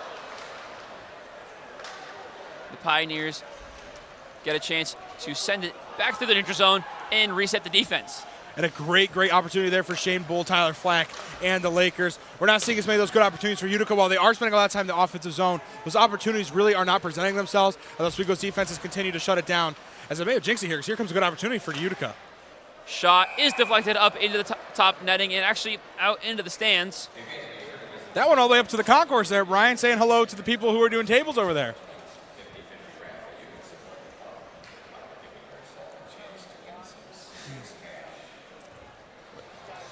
Lakers will get a face-off in their own defensive zone. Again, trying to set up the defense. You mentioned the good shot.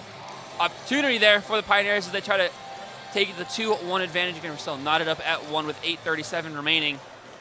Brian Burrows, Kenny Gerard here on WTOP 10 as Nolan Barrett grabs it in the corner. Now with Tristan Francis up the ice. Scrum on the red line by the Oswego bench. Tapped into the air, grab.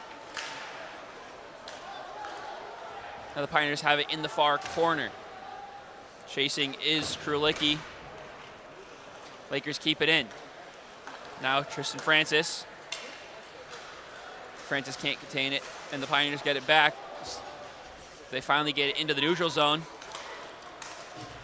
Bring it up is Sheshnikov, who dumps it down into the corner, now goes for a change. Tristan Francis sends it behind him to avoid the defender. And Lakers quickly bring it up the ice. A.J. Ryan dumps and chases. He'll get to it first. Goes around behind the net before he's stood up. And the Pioneers get it back. Didn't get any help, but Cam Simon's now there battling with A.J. Ryan, but the Pioneers have a breakout chance. They dump it in, but Travis Baker will be the first one to it. Now up to Cam Simons. The lone goal scorer for the Lakers tonight has a 1-on-2 opportunity. He looks to deke the defender, but loses the puck.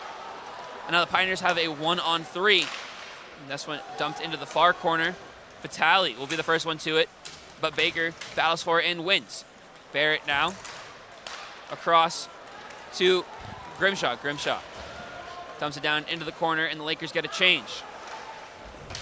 They'll keep it in the offensive zone as Quinn Warmoth battles for it. Now scrummed in front of the net. Roberts looking to cover. No whistle. Now it'll end up behind the net and into the near side corner. This one's now taken out by the Pioneers as they get it into the neutral zone. Bala battling for it and now with McQuaid and then Jackson Arkin. Slap shot off of Roberts. Rebound attempt, no good. Centering pass, nobody there. Lakers, multiple shots, opportunities. But Utica heads the other way. Murphy leaves it. Shot goes off the sidebar. This pass goes high off the glass and ends up at the logo. Pioneers take it back, 3-on-3 opportunity, but the Lakers get the bouncing puck and reset. Behind the back pass, nobody waiting for it. Now Carroll has it, brings it across the blue line. Tries to deke around Warmoth, but good defense, and the Lakers have it back. The end-to-end hockey continues. Flack, 2-on-2, 2-on-3 opportunity behind the Bull. Looking back for Flack, nobody there. Tries to put it in the middle, and Roberts will cover. And we're going to send it down to our sideline reporter, Mike Neckers. Mike, what do you have for us? I'm here on the sideline, and we can see here on the sideline that we are a little short on goalies tonight for the Oswego State Lakers. Cal Shell and Richie Perron are not here tonight. We have Brandon Milberg starting goal, and we have Noah Bull. You can see him down here on the camera. He has taped over Richie Perron's jersey and written his last name on it in Sharpie. Something pretty exciting that you're not going to see very often. Just something we wanted to touch on today. That's all for me. Back to the booth with Kenny and Brian. Thank you, Mike. As Lakers win the draw, they get a shot off on Roberts, but it's blocked away. And whistle is blown. And it looks like we are getting our first penalty of the game. It had to happen at some point, Brian. I wasn't really expecting there to be 5:38 left in the second for it to happen, but we finally see someone take a trip over to the sin bin. That seat must be cold, Brian. There's nobody been in there yet tonight as the call is going against Utica. And Oswego now getting their first opportunity out of power play. Oswego, 19.3% conversion rate on the year. Utica, a 87.8% on their penalty kill. A pretty even matchup here in terms of penalty kill to conversion ratio. Let's see if Oswego can make something happen here now. Pioneers have one of the best penalty kills in the nation, ranked number 5 in Division III men's hockey, as Evtimov finds the sin bin. Lakers set up the power play with Flack across the ice, shot on goal, saved by Roberts.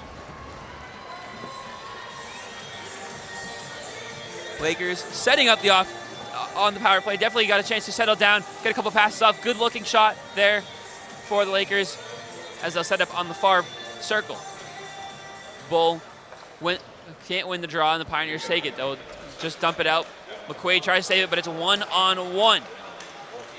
Spun around and go down. Goes Jacob Brault, and the Lakers send it back. Brought across, now Shane Bull with it. Goes down behind the net.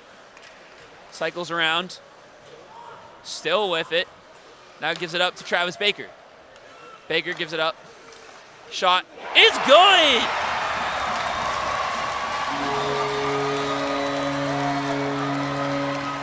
And Matt McQuaid finds the back of the net for the Lakers. They capitalize on their power play opportunity. They did exactly what they needed to do. And the Oswego State Lakers have taken a 2-1 lead. My apologies, shot coming from Shane Bull, the SUNY point leader, adding another point onto his total for the season. Another great shot by Shane Bull, one of the guys on the team that the Lakers can rely on to capitalize on those power plays. 9th goal of the year for Shane Bull. 7th coming on the power play. Ties for the national lead as the Lakers. Now it's 2 advantage Pioneers. They'll bring it across their line, looking to answer quickly. They'll dump it down. Francis will be the first one to it, but the Pioneers keep possession before it's grabbed in the corner by the Lakers. Pass into the middle. They bring it across, shot off of Roberts' pads, popped into the air. The Pioneers grab it in the far corner.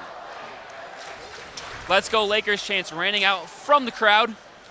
You can really feel the momentum shift here in the Deb now. There's not really any momentum on either side. Both teams looking a bit sluggish, and no one really looking like they had any drive. But now the momentum has definitely switched over to the Lakers side. And you see a little bit of fire under their skates and some sparks on the ice as well. Grimshaw just dumps it in for the Lakers, grabbed by the Pioneers. So Grimshaw will then block it, and it ends up at the stick of Nolan Barrett. Barrett, D-to-D pass to Francis, who sends it up and dumped in by Cam Simons. This one sent behind the net. Matt McQuaid giving the assist on the Shane Bull goal. Pioneers with the puck. Now, still with it at the red line. This battle for it now grabbed by Simons. Simons goes to the middle. 1-on-1, shot high.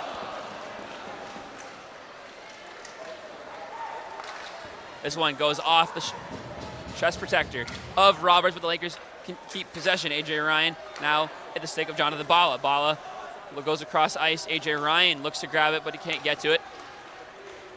And the Pioneers take it the other way. This one will just get dumped as the Pioneers get a change.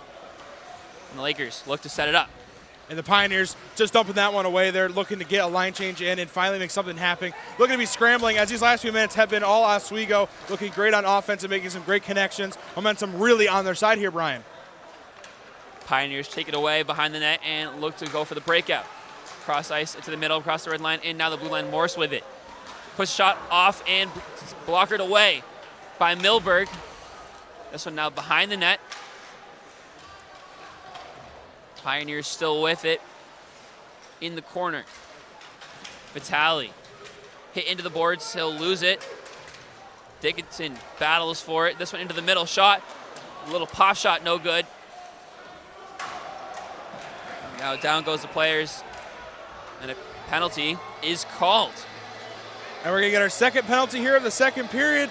Waiting to see what the call is going to be as they break up the scrum behind the net. And it looks like Shane Bull is going to get called for a penalty here. No, my apologies. Who is that now about to get called for a penalty? Looks like it's going to be Ryan Dickinson heading into the sin bin for the Lakers. And now Utica getting the opportunity to finally get a power play. Looking to switch the momentum out of the dead back onto their side. As I said earlier, Utica hockey, a 20% flat conversion rate on their power play. 1 out of 5 times they get a power play, they're going to find the back of the net here, Brian. Lakers, 18% on the penalty kill, so pretty even between both squads. As this one is dumped out into the bench. Flack says it was tipped by a Pioneer, but the ref disagrees as Ryan Dickinson gets called. Holding was the call. See him there.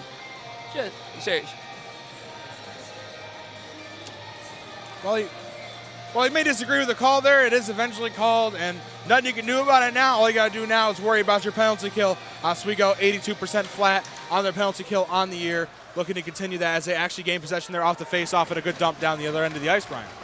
Bull dumps it all the way down to the ice as the Lakers got a chance to set up the defense. On the stick of Kimball Johnson as he'll take it all the way out and then dump it behind. Now brought across. Hit into the boards, and it clears, and Shane Bull chasing for it. He's got a chance for a shorthanded goal. He'll put a shot off of Roberts. Hard hit into the boards as the play is called dead. And we've said many times today, Brian, physicality has been a big thing here, and a good physical play there by Utica to stop the play as the Oswego faithful are cheering on. Milberg on the other end doing a great job so far on the power play. A minute 18 left for the power play. A minute 26 left here in the period. Utica pretty much going to finish out this period on the power play. And it's been an interesting power play for the Lakers. We've seen, or an interesting power play for Utica, my apologies. Now getting an offensive zone face-off for the Lakers, looking to maybe get a shorthanded goal. Pioneers win the face-off and will bring it out into the neutral zone. Dump behind, picked up, and now with Morris brings it across into the offensive zone. Warmouth wins the race for the puck, but back with Barr. Now down to the far corner, cycled around, shot, slap shot goes off the boards, rebounded puck in the middle, whiffed by Hughes, and the Lakers will clear. A great break up there by the Oswego defense. Way to shut it down and cause a swing and a miss there for Utica, stopping the power play opportunity for the Pioneers. And another dump coming their way. Great job on defense. Great penalty kill so far for the Lakers. Chasing is Shane Bull back on the ice as the Lakers have it. Flack will just dump it down. And it looks like another penalty is called. 24 seconds remains on the Dickinson on the penalty. And it looks like we're going to get a hooking call coming against Shane Bull. Looks like I got the call right that time there, Brian, on who it actually was. I thought it was Shane the first time. But yep, Shane very unhappy with that because slammed the door closed. Didn't think he got called for a hooking as he argued his case down there. We're going to look at a replay. And yeah, that looks to be textbook hooking there. The call is going to get called, and now we're going to get some 5-on-3, a huge opportunity here for Utica with 32 seconds left, 24 seconds left on the 5-on-3. Two-man advantage for Utica, looking to capitalize at the end of the second and tie this thing back up going into the intermission. 5-on-3 for 24 seconds. The Pioneers win the draw. They're going to slash out off. This one blocked in front and cleared away by the Lakers. Roberts will just set it up with 13 seconds remaining on the power play. One more 5-on-3 opportunity for the Pioneers before it is again 5-on-4. This one brought across by Hughes, dumped into the corner. Barrett will go behind now in front of Milberg and clears the zone. Dickinson coming out of the box, he's right there for it. Chasing with, he will get it. Lakers, a shorthand opportunity, but the period will end. And at the end of the second period, Lakers lead 2-1. They clear the 5-on-3 for 24 seconds. Minute 28 still remains on that second penalty. But we head into the second intermission with the Lakers up on the number 4 team in the country. The Lakers are leading, doing what they need to do. A very chaotic end there. The Lakers were looking for a late penalty that did not get called on their behalf down there. But a great defensive stop there. Didn't really allow much time in the offensive zone, just dumping it away and killing off that 5-on-3 man advantage.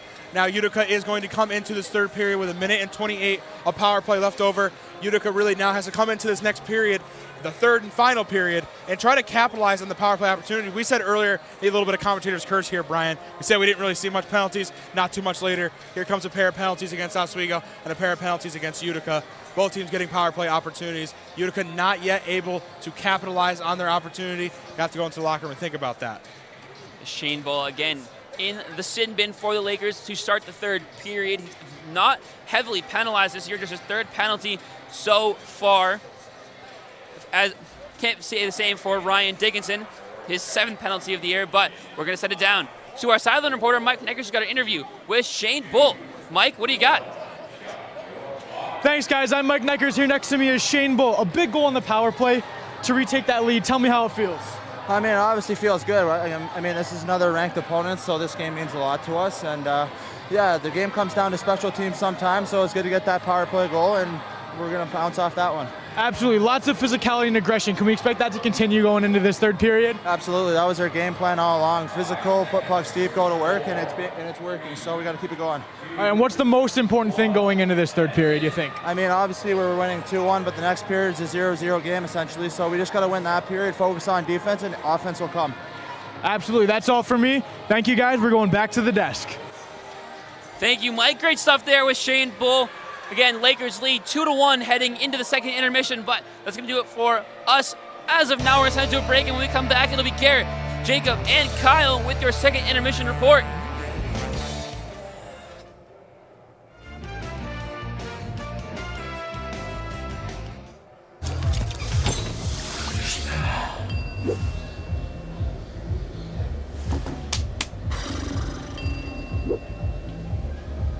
If you need to do something to feel okay to drive, you're not okay to drive.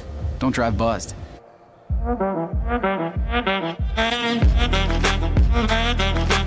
Shine on that boy. Look at the bling. Do we got a diamond tester on? Yeah, that's getting bad. Yep. 10 out of 10 recommend on Yelp.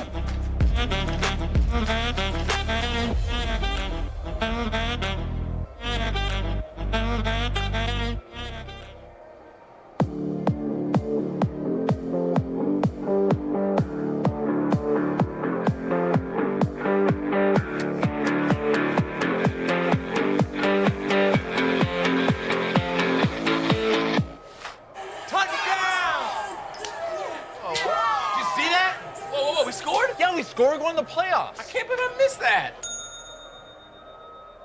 Every time I'm buzzed, I spend too much time on my phone. What? I should take your phone away. No. I'll call for a ride. Wait, why does my face look like that?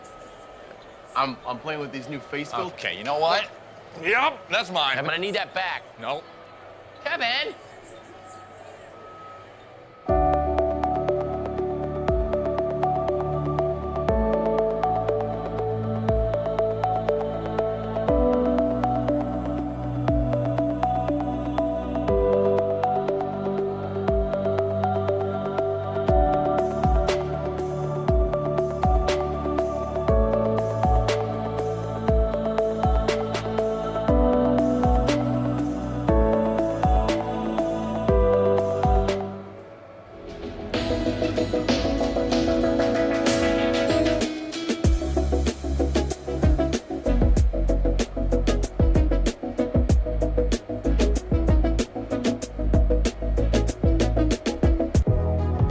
Welcome back to Major Discussions.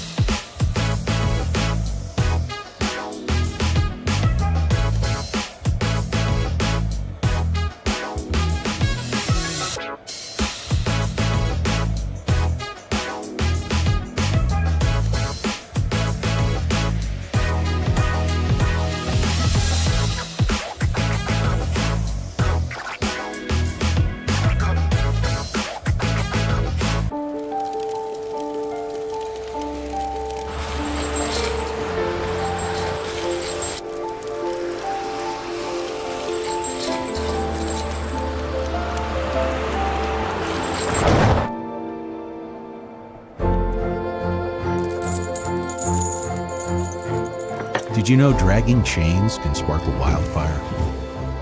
Only you can prevent wildfires.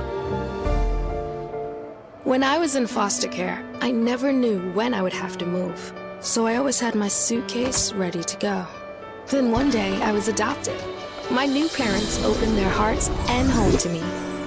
My parents cook my favorite breakfast for me every morning. My parents take me on trips I never thought I would go on. They gave me a home and an even better reason to use that suitcase. My parents aren't perfect, but they're perfect for me. Hey there, I'm Al Roker, class of 76. Yes, way back in 76. Back when the earth was cooling. You're watching WTOP.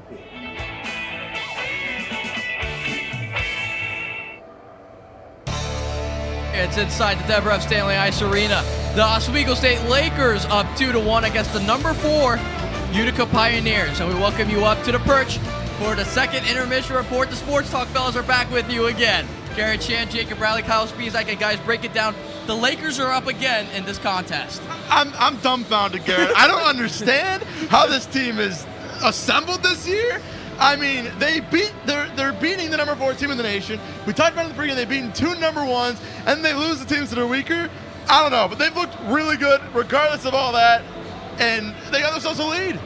I think the Lakers are really just one of those teams where you have to be in a high-pressure situation to really reach that maximum performance. Seems it. Without that pressure of being, as they've talked about it throughout interviews and that stuff in the season as well. They like being the underdogs. They like that extra motivation and fuel it gives you to have to do the chase, climb the mountain to get to the top, fighting from the bottom down, not the top down.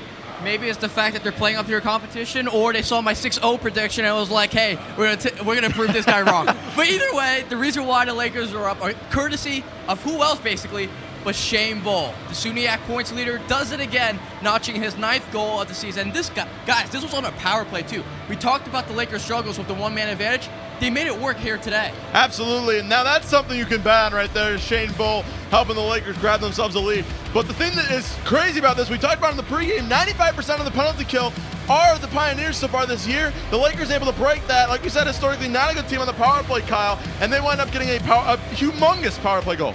Yeah, I mean, that was just a great play by Bull, his awareness to see the shot coming in from the point, going across the goal line, sliding down in front of the goalie, being able to get a stick on the puck and redirect it. If he doesn't get a stick on that, it's probably ending up in the pads. But however, he does get a stick on it, finds the back of the net. Lakers find themselves up by 1 goal going into the 3rd now. That goal courtesy of Shane Bull, like I said, but also Matt McQuaid records his first assist of the Fall 23 campaign.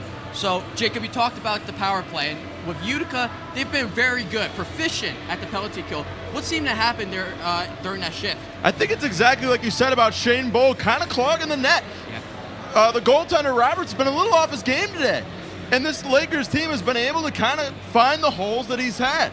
And having Shane Bull with the veteran instinct of having him in front of the net, there to get the stick on it, I mean, it's hard to go the deflection regardless of who you are in net. And Shane Bull was just right place, right time, got the stick on it, and boom, light the lamp. It's those net front opportunities for the Lakers. That's where they're the most successful. We've seen it all season long. Geneseo, Plattsburgh, Hobart, their goals come right in front of their goalie, a foot or two outside of the crease. They're not a team that's going to lob them up from the blue line and snipe them top shelf every time. They're a gritty and dirty team. They grind out all their points. It's get the puck in deep, battle in the corners, get it out front of the net, and pound it home until it's either a whistle's blown for a faceoff or you find it in the back of the net. A lot of hard, physical, tenacious hockey, and we went through much of the first period and then a little bit in the second period as well. Kyle, we talked about it. We haven't seen any penalties, but then we saw a lot of it toward the latter parts of the second period. Now the Lakers will need another stop. They were able to clear out the first power play. Now they got 1:28 left in the second power play. What do the Lakers need to do coming out of that locker room? They just got to come out with that same intensity they had. I mean, Noah Bull came in. He had a great opportunity on a shorthanded chance. Came down, got a shot off, went into the pads, went off. It was kind of a bad angle shot, but being shorthanded, being able to take 2-3 defenders with you and still get a shot off, that's killing a lot of time off of Utica's power play in that chance. So if the Lakers can get the puck and possess it on the penalty kill. Not just fire it down, allow Utica to regroup, bring it back the other way. Utica's a quick team. They can do that transition real quick.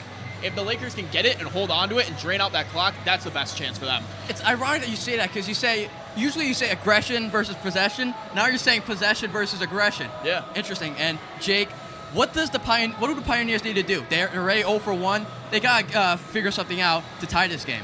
Yeah, absolutely. I mean, they've been playing, it almost seems like Donovan this entire game, just because of the goaltender not really playing up to their standards throughout this game so far. But to get back into this one, you need to play the brand that got you here. This team, they've got 3 ties. So they've played in a lot of close games throughout this year. Of course, won yesterday by 5. But tonight, we're going to look to another one that's going to go down right to the wire. So this team knows how to fight all the way until the final whistle and the horn sounds. So you got to do that. You can't let this team rip away with it, because if you're Utica, this is a game you should win.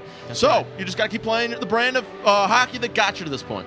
They've played 40 minutes, so let's take a look at the second period summary up to this point.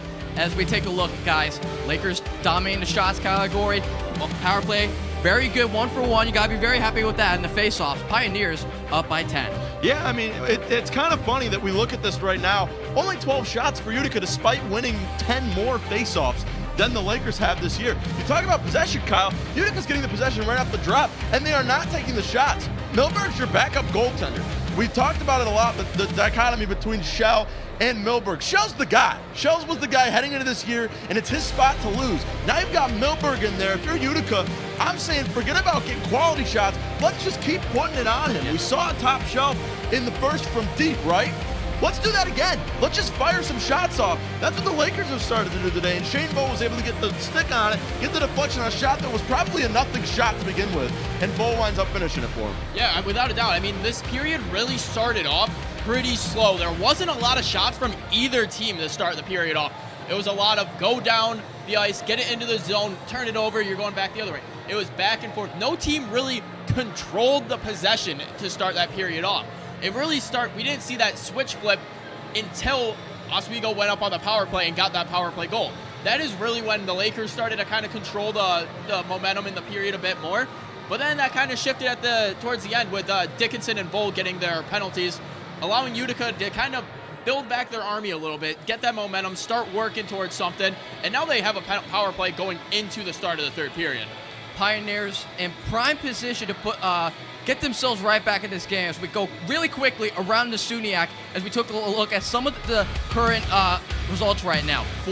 Buffalo State up 4-0, Cortland, same score at the end of the second, and Geneseo tacks on a goal in that second period. Yeah, once again, we're circling that Geneseo matchup, seeing where they could go on. So far, Morrisville hasn't been able to find the back of the net, so maybe there aren't too many notes coming out of this one, but Potsdam's the team that you want to you can't look past, especially on that whiteout weekend. We talk about Plattsburgh. Potsdam comes to town too, and nobody wants to talk about that, so you can't overlook Potsdam, so you're trying to just scout out what you got around. Of course, you'd love to see Cortland take a loss if you can get back that one from last night.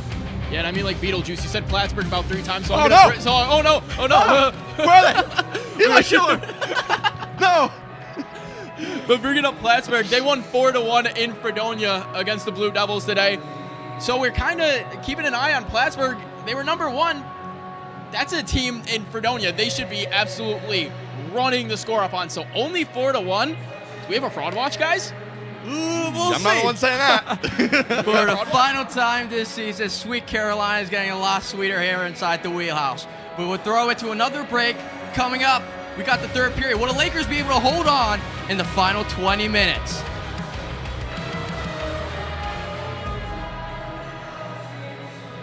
Hey there, I'm Al Roker, class of 76. Yes, way back in 76. Back when the earth was cooling. You're watching WTOP.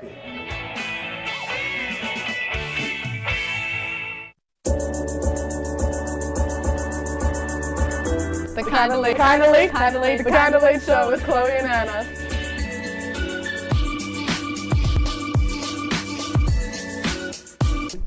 Like licorice, Twizzlers, absolutely nasty.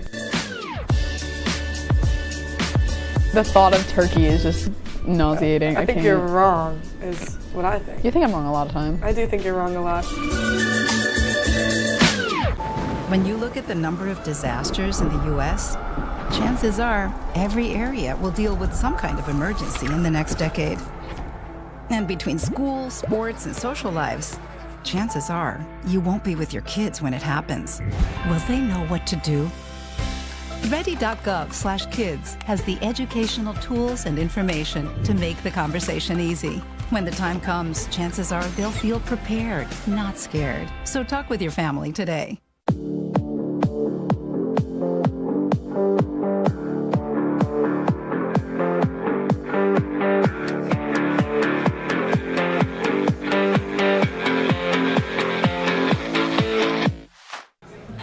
Put the keys down, Kevin. But I'm gonna drive home. There are several warning signs present that you shouldn't be driving. I guess I have really been looking for love in this dating app. Yep, I'm definitely gonna call a ride home.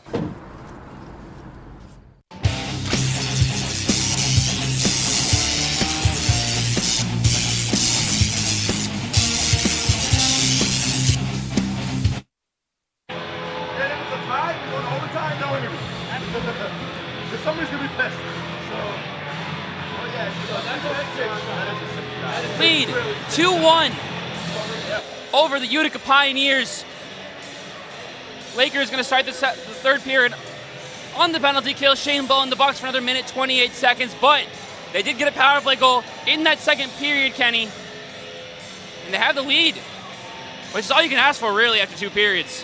That is all you can ask for. And Brian, there are 3 guarantees in this life: death, taxes, and Metallica, welcoming on the Lakers into the third and final period here in the Deborah F. Stanley Ice Arena. The bells have tolled. The players have skated. The penalty kill crew has skated onto the ice for the Lakers as we are about to get the third and final puck drop of the day.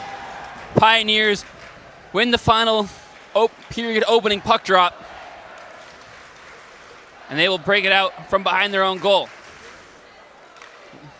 Left behind and finally brought into the offensive zone. Spin backwards before sending off the skate of a defender, and the Lakers will clear it. 1 minute remains on the penalty. And the Lakers getting back to what they were doing the last time we seen them on the penalty kill. The Lakers dumping it away, not allowing Utica to get any opportunities, shutting down the passing lanes and making good steals. So far, having a great penalty kill to start off this third and final period. Acosta gives it up to Scoville, who sends it down behind the net. Morse with it, gives it up, pass, doesn't reach the target, but does find another teammate. Scoville now down into the corner for Acosta. Acosta spinning around, now back for Scoville. 35 seconds remaining on the penalty. Scoville, shot, this one deflected away. Acosta will grab it, but cleared away to the skates of Flack, who then clears it all the way down to Roberts. 20 seconds remains as the Lakers get a change. And great defense again by the Lakers, dumping it away, not allowing any passes to even get close to Milberg. Really starting to shut down this power play opportunity for Utica. Not really what they wanted to come do on the ice right now. Trying to get this power play to convert for them with only 6 seconds left. It's looking bleak for the Pioneers, while the Lakers penalty kill looking great to start off this third period. Penalty is over for the Lakers. The Pioneers can't take advantage, but they do still have it in the offensive zone. Puck in front of the net, in front of Milberg, but it's taken away by a defender, and the Lakers have a 2-1-3 opportunity.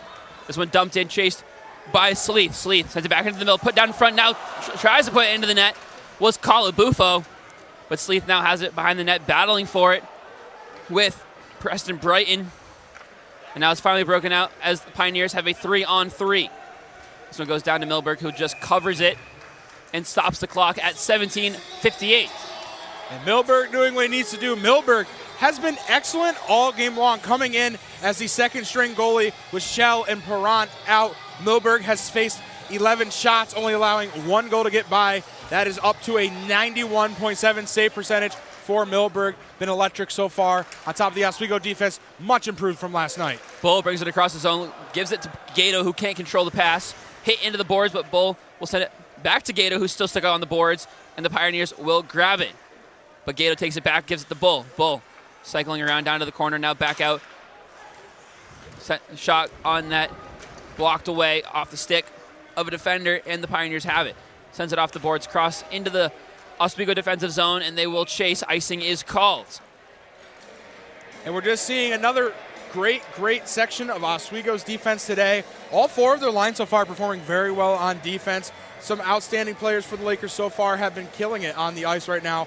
while Utica, on the other hand, their offense started off a bit rocky this third period, not really able to connect on the passes, seem to be lacking on the communication. They're crashing a little bit too hard. They're not really working their plays very well. We're seeing sloppy passes. The puck, maybe just a little bit of bad luck for them, but the puck bouncing around a lot. Maybe because it's a little bit warm in here. Maybe the ice is a little bit extra slippery, Ryan.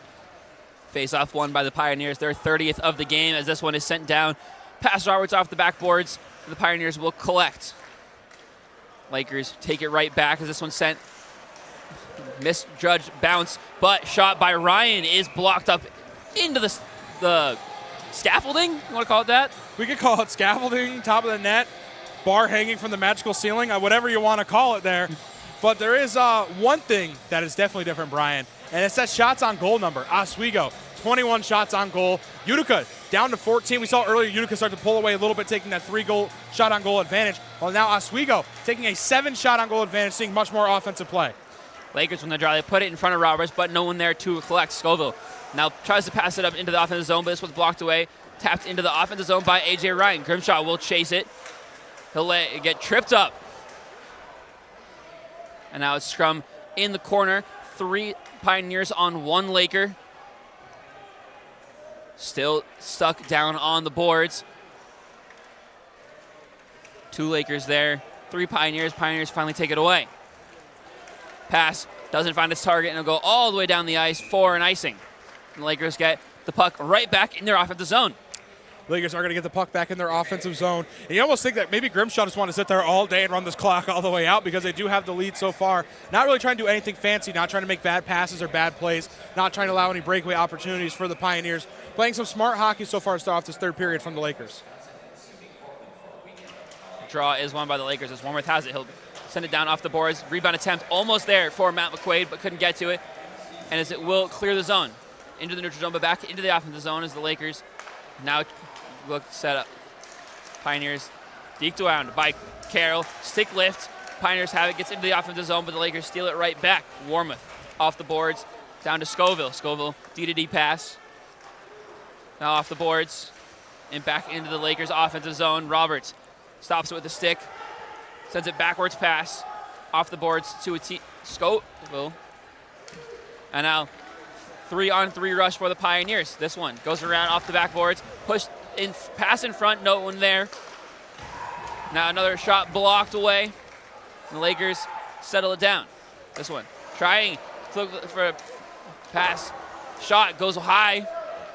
And the Lakers get it out, clear into the neutral zone.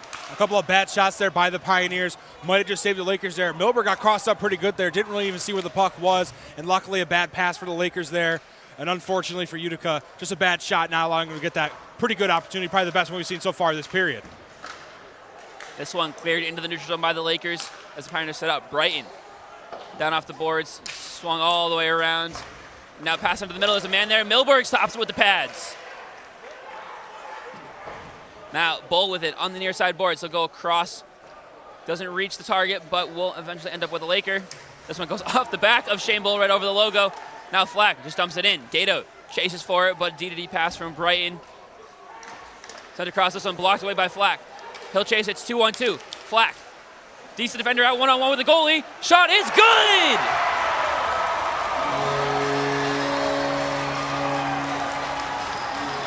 Tyler Flack with his 10th goal of the season.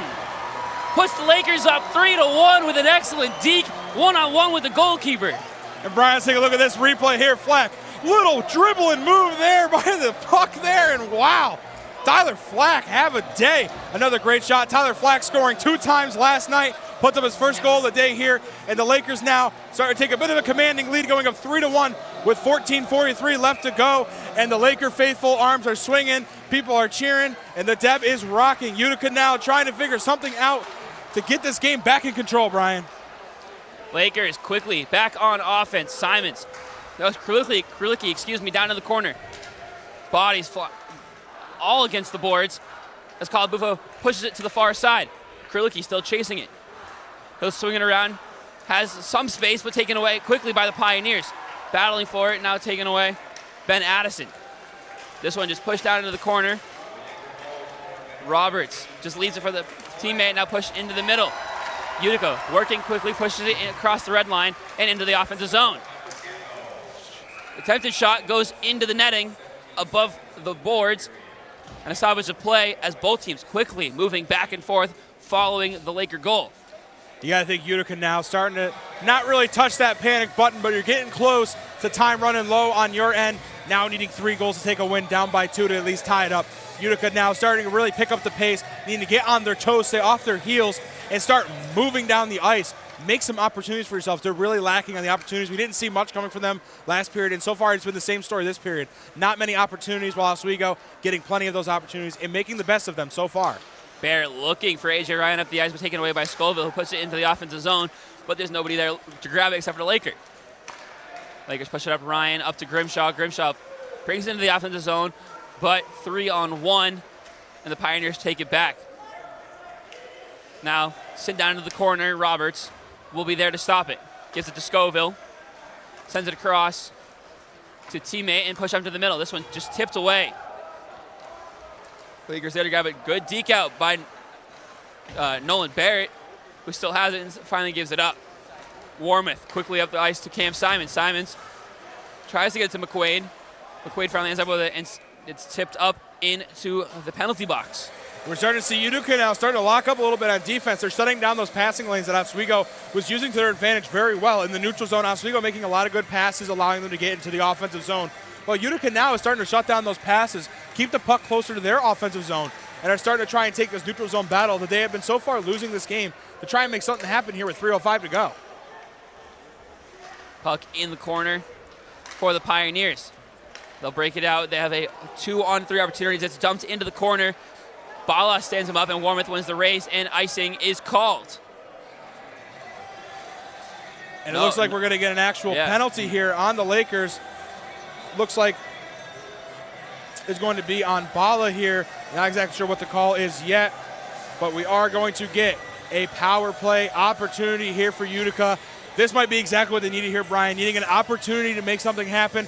They're going to get the 1-man advantage for the next 2 minutes. Oswego, great so far this game on the penalty kill, while Utica not doing so well on their power play team. The penalty kill team for Oswego has been great so far, trying to continue that rhythm going into this power play here. Pioneers 0 for 2 today on the power play, but they do win the draw. Scoville sends it down into the corner. But Francis looking to win the puck from Acosta, but ends up with Scoville. Interference to call on Jonathan Bala, but the Lakers have the puck, and Shane Bull quickly dwelling it up the ice. He'll just send it back as the Lakers try to waste time on the penalty.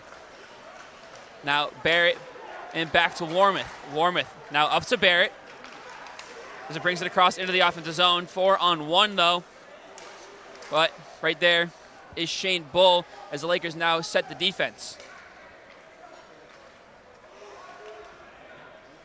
Now break up from the Pioneers as they bring it into the offensive zone. This one just swung around, now sent down into the corner, but it will go up into the stands. And a nice little late shot there coming from the Lakers, knocking somebody down there. But the one thing we could definitely talk about here, Brian, is the Oswego defense really crashing in there. We're seeing every time you see a dark blue jersey, you're going to see a yellow jersey so far tonight. He comes down on the ice. Even in the 1-man advantage, they're still coming and crashing up and shutting down the opportunity, not allowing any passes, shots, or really not allowing them to go anywhere. Draw one by the Pioneers as they set up on the power play. This one given up and given back. Swung around, shot on goal. Tried to screen Milberg, but the Pioneers still do end up with the puck. This one sent across to Sveshnikov. Now with Johnson, quick shot, no good, and the Lakers will clear it all the way down the ice. And Pioneers again reset, 40 seconds to go on the penalty kill for the Lakers. They lead 3-1 here in the third period. Pioneers bring it up, get it into the neutral zone, but the Lakers stand him up, but it does end up with Brault. Brault loses the puck though, and the Lakers get it clear again. 24 seconds to go as it goes all the way down to Roberts once more. Flack looking for it, he will end up into the boards. Does get up on it. And now Pioneers one more. Carroll dekes around Bull. Wood now with it. Sends it across. Shot. Blocks away. Put his body on the line was Tristan Francis with 4 seconds to go on the penalty. And the Lakers will clear it once more. Bala comes out. Grimshaw heads onto the ice. And the Lakers do get a change. Great work by the Lakers. Penalty kill there. Excellent, excellent defense. Shutting down the shooting lane, shutting down the passing lane, shutting down Santa's lane apparently tonight, Brian, not allowing any gifts to get by them. Lakers suck it on the blue line, now get it into the neutral zone. Sent up, back into the Utica's offensive zone, but taken away by Grimshaw. Grimshaw off the ice for Krulicki, who sent it all the way down the ice. Icing is called. And we are going to see Tyler Flack head into the locker room there after the big collision with the wall. Now the Lakers down one of their assistant captains with the last 10:22 here to go. The Lakers need to continue to keep this great communication, great play. So far, they've been electric on offense and defense. They have been communicating very well. Utica is struggling a bit on offense to make anything really happen. They're trying to find some opportunities that are either just not given to them or they can't really make. Milberg with the glove save there. Looks probably going to go a little high, but still got the glove to it nonetheless. And the play will stop and reset right at the same faceoff circle. Another day, another faceoff here, Brian, as we're going to see this faceoff in the Utica offensive zone. Utica now with 10:18 to go, really need to figure something out and make something happen if they want to have an opportunity to come back into this game against the Lakers. Utica sends it down. Milberg calling for an icing, and he will get it, as we're going to send it down to our sideline reporter, Mike Neckers. Mike, what do you got for us? Lakers are feeling pretty jolly as Tyler Flack just bagged a third goal for the Lakers, but the game's not over yet. We've still got about 10 minutes left to play. Plenty of time left for anything to happen. That's all for me. Back to the guys in the booth. Thank you, Mike. Pioneers win the draw. Down in the far corner, Lakers do keep possession though, and a penalty is called. Little extracurricular activity happening in the middle of the ice, as the Lakers will head to the sin bin once more. Looks like it's going against number 16, Rocco Andriacchi. His first penalty of the season. Yeah, Andriacchi going to get called for the roughing call there. Getting a little bit too pumped up there late in this game. And now Utica once again is presented with another opportunity to try and close this gap. With only 10 minutes left to go, they really, really need to capitalize on this power play. A big power play coming up for Utica. But Oswego, on the other hand, has been great on their penalty kill today, not allowing anything to get by them. They're shutting down every single lane. They're shutting down it on defense. Even down one man, they've been great so far on the penalty kill. It looks like they're going to try to do the same here, Brian. Faceoff gets reset. The Lakers this season came into the game 9 for 50 on the penalty kill today. They have gone 3 for 3 killing penalties. But Utica has another shot right here. Scoville sends it across to the far side. Flash shot right into the chest protector from the stick of Griffin Barr. Little extracurricular activity once more. And the physicality is continuing to be very strong late in here to the game. Last period we didn't see as much big hits, but we're starting to see those pop up once again here. Utica, obviously, some emotions have to be flowing on their bench. They're number 4 in the country, down to a team they did not expect to be down to. While Oswego, on the other hand, feeling the opposite emotions right now. They're feeling the momentum. The crowd is behind them. The Deb is rocking today. They are really feeling it right now, and the Lakers need to continue feeling it if they want to take home this game. And Utica really got to get out of their own heads right now and really capitalize on the power play. Lakers win the draw. They try to clear it out of the zone. They cannot do it, and the Pioneers will set up. Scoville send it into the corner, gets it back, and now sends it across to Griffin Barr. Barr now down into the corner for Hughes, who's pushed up against the boards by Barrett. Minute 28 remains on the penalty. As the scrum continues in the corner, Laker goes down.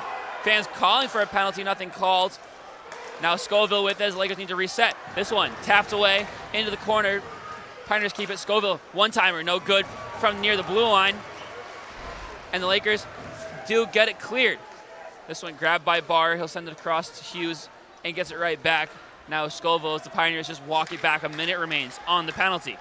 Utica having to reset there, get a fresh set of legs on the ice, while Oswego going to do a couple changes of their own to bring in their new penalty kill crew, which has been great so far with only 50 seconds left. Utica really has to move here and make something happen.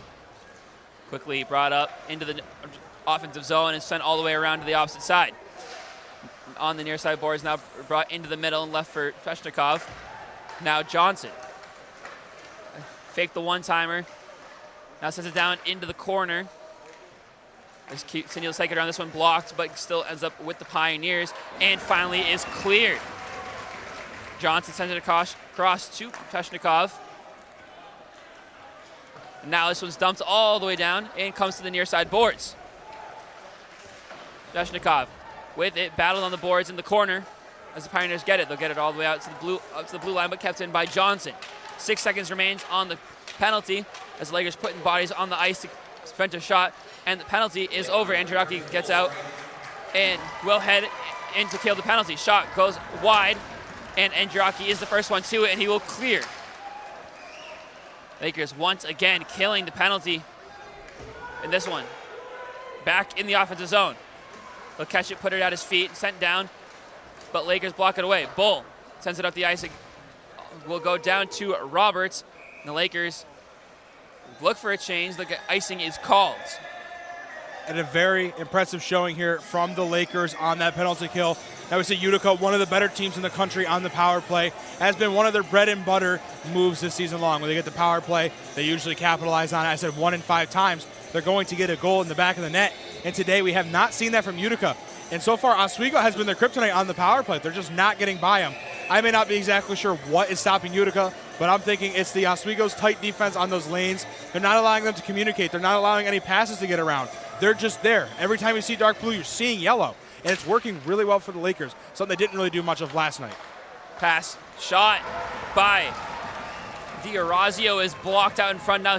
Pass across the middle, nobody there to get it. And Shane Bull gets to the loose puck, but it is kept in by the Pioneers. This one and down in the corner for Wood. Andriaki now battling for it on the boards. Right there is Smart, who brings it out.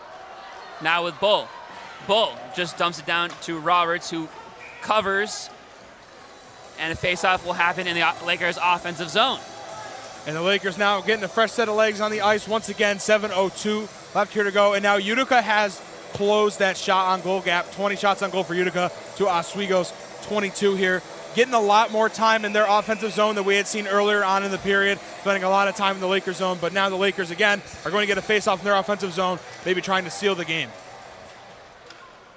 Pioneers get the puck off the draw. They'll send it out into the neutral zone, but the Lakers will drop it on the logo. But the Pioneers take it right back. This puck still flying around in the air. Pioneers get it and work it down towards the corner. Chris Carroll now down in front of Milberg, who covers it up. Pioneers working fast with some extracurricular activity coming from Christian Acosta of the Pioneers. And I couldn't tell who that was on the other side for the Lakers.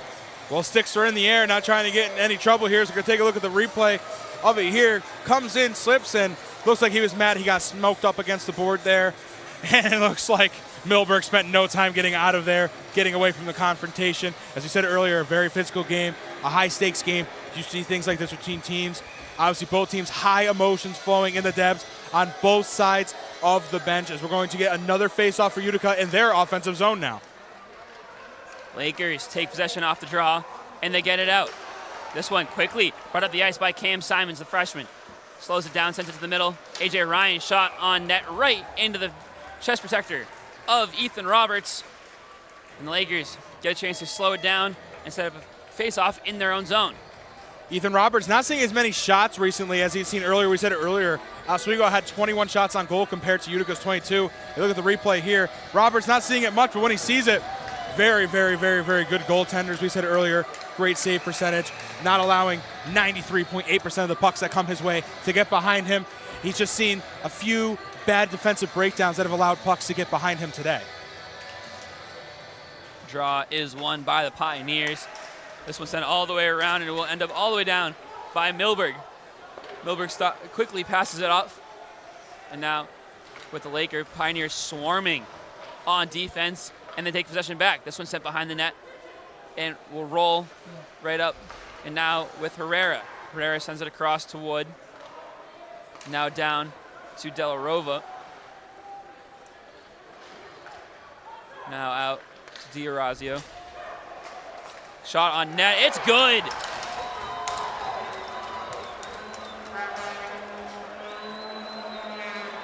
Vuvuzela blaring as the Utica Pioneers get their second goal of the day.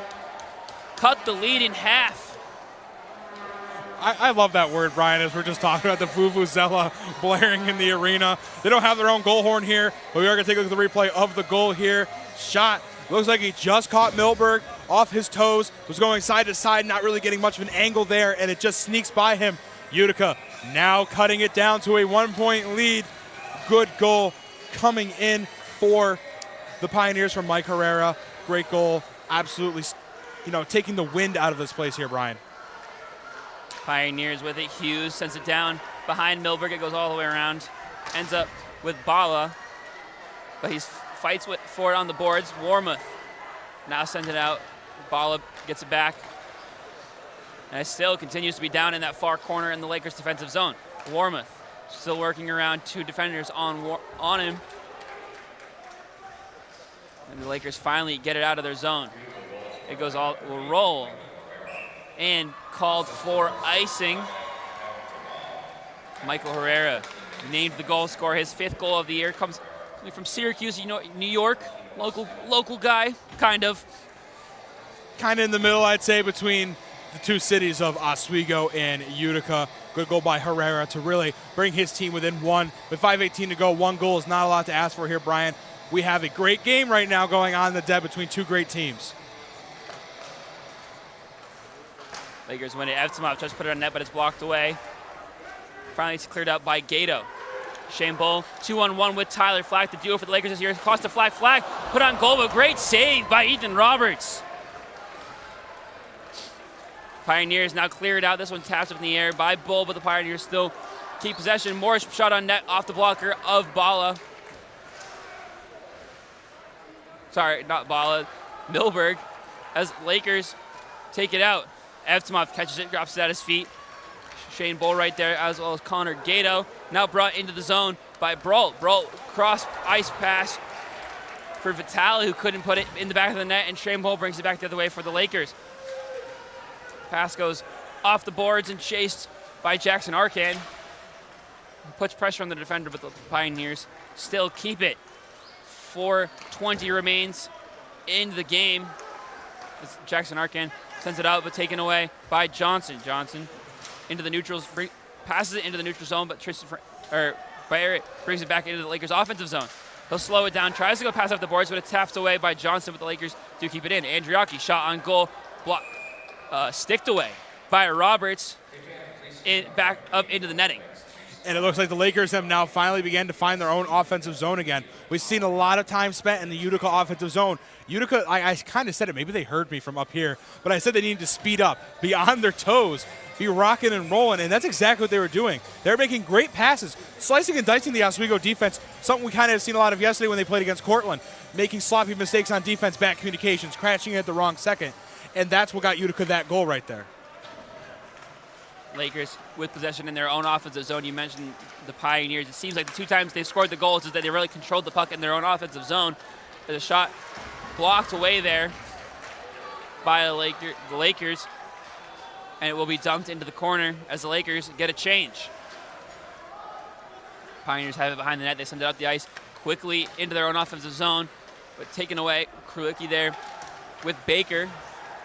Now Krulicki grabs it, sends it across to Sleeth. Sleeth brings it into the zone. But down into the corner, he continues to have possession. Krulicki and Sleeth battling for it. Sleeth bodies the defender. Now sends it back behind the net. Danny Calabufo racing for it. He'll pin it against the boards before the Pioneers get it out. Put into the middle. Calabufo shot. No, is blocked. But Sleeth sends it out. That was put off the boards, off the bottom piping of the goal. This one looking up the ice for Pioneer, tapped away by the Lakers. And now Oswego gets to reset. Pressure defense from Lundberg, and the Pioneers keep it in their own offensive zone. Shot tapped away by Milberg and into the upper netting. As we get a face-off in the Utica offensive zone. And Utica going to get a good opportunity here if they can pull off the face-off while we're looking over when Oswego is in their offensive zone. Utica doing a much better job of shutting down those shooting lanes. Oswego's getting a lot of open shots and good opportunities, but these last few minutes, we really haven't seen that from the Lakers as Utica's defense has continued to lock down. Maybe they're in a little bit of a panic mode, but if they are in this panic mode, it is working very well for them so far as they take the faceoff. Pioneers have it, bring it into their own blue line. Vitale taps it in, but nobody there but a Laker. Lakers push it down. It is brought into the defensive zone by the Pioneers. Quickly send up. Vitale will tap it in. Milberg will stop it behind the net and pass it to Warmoth. Warmoth leaves it for Gato, and now the Lakers have an opportunity. Flack and Bull 2-on-2 with the Pioneers. This one just blocked away.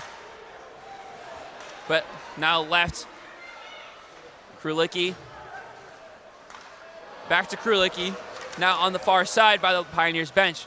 Krulicki now into the middle to Tyler Flack. Flack with Sleep. 2-on-1. Flack fakes a shot. Looks for the goal but can't get it. Whistle is blown as the net comes. Looks like the net comes off its hinges. And once again, we have a stoppage for the nets to be reset. Let's take a look at the replay. Flack just dekes, tries to get around the goalie. Looked to be tripped up. No call as he couldn't get the puck into the back of the net. And you can see it right there. Utica really shutting down the passing lane. We saw before that breakaway, a pass coming across ice, and they just shut it down, getting right in that lane, really shutting down the Oswego offensive attack. Now right there, if they weren't in those lanes, it would have been an easy goal there for the Lakers. A little flip around action into the back of the net. That's not what happened because of their defensive skills. They're playing a lot better. There's a lot better communication on the ice, Brian. Utica calls a timeout with 1:42 remaining in the game. Lakers lead 3-2. Brian Burrows, Kenny Gerard on the call for WTOP 10. And been a very back and forth game. Lakers got the first goal early in that first period. Pioneers answered. Late in the first, Lakers took a 2-1 lead in the second period on a power play goal by Shane Bull. Tyler Flack in the third period made it a 3-1 advantage with the Pioneers. Have that advantage to 3-2 not too long ago. And all of a sudden, it's a game, but the Lakers on top again, looking down to take down Giants of the USCHO poll. Again, 2 wins this year against the #1 ranked team at the time, Hobart, first game of the year, and just last weekend against the Plattsburgh Cardinals. Now, lead versus the #4 team in the country, the Utica Pioneers. Yeah, they have been the Kingslayers so far this year, coming in against high-ranked opponents and making it a game. Maybe not winning every single one when they drop one to Geneseo, but they play great games against big opponents. Well, now we have had the opportunity for Gary Heenan and Ed Gosick to talk to their teams. Both teams are going to skate onto the ice here with a face-off coming in the Oswego offensive zone. 1 minute and 42 seconds left. You guys are catching a great ending to this game right here on WTOP.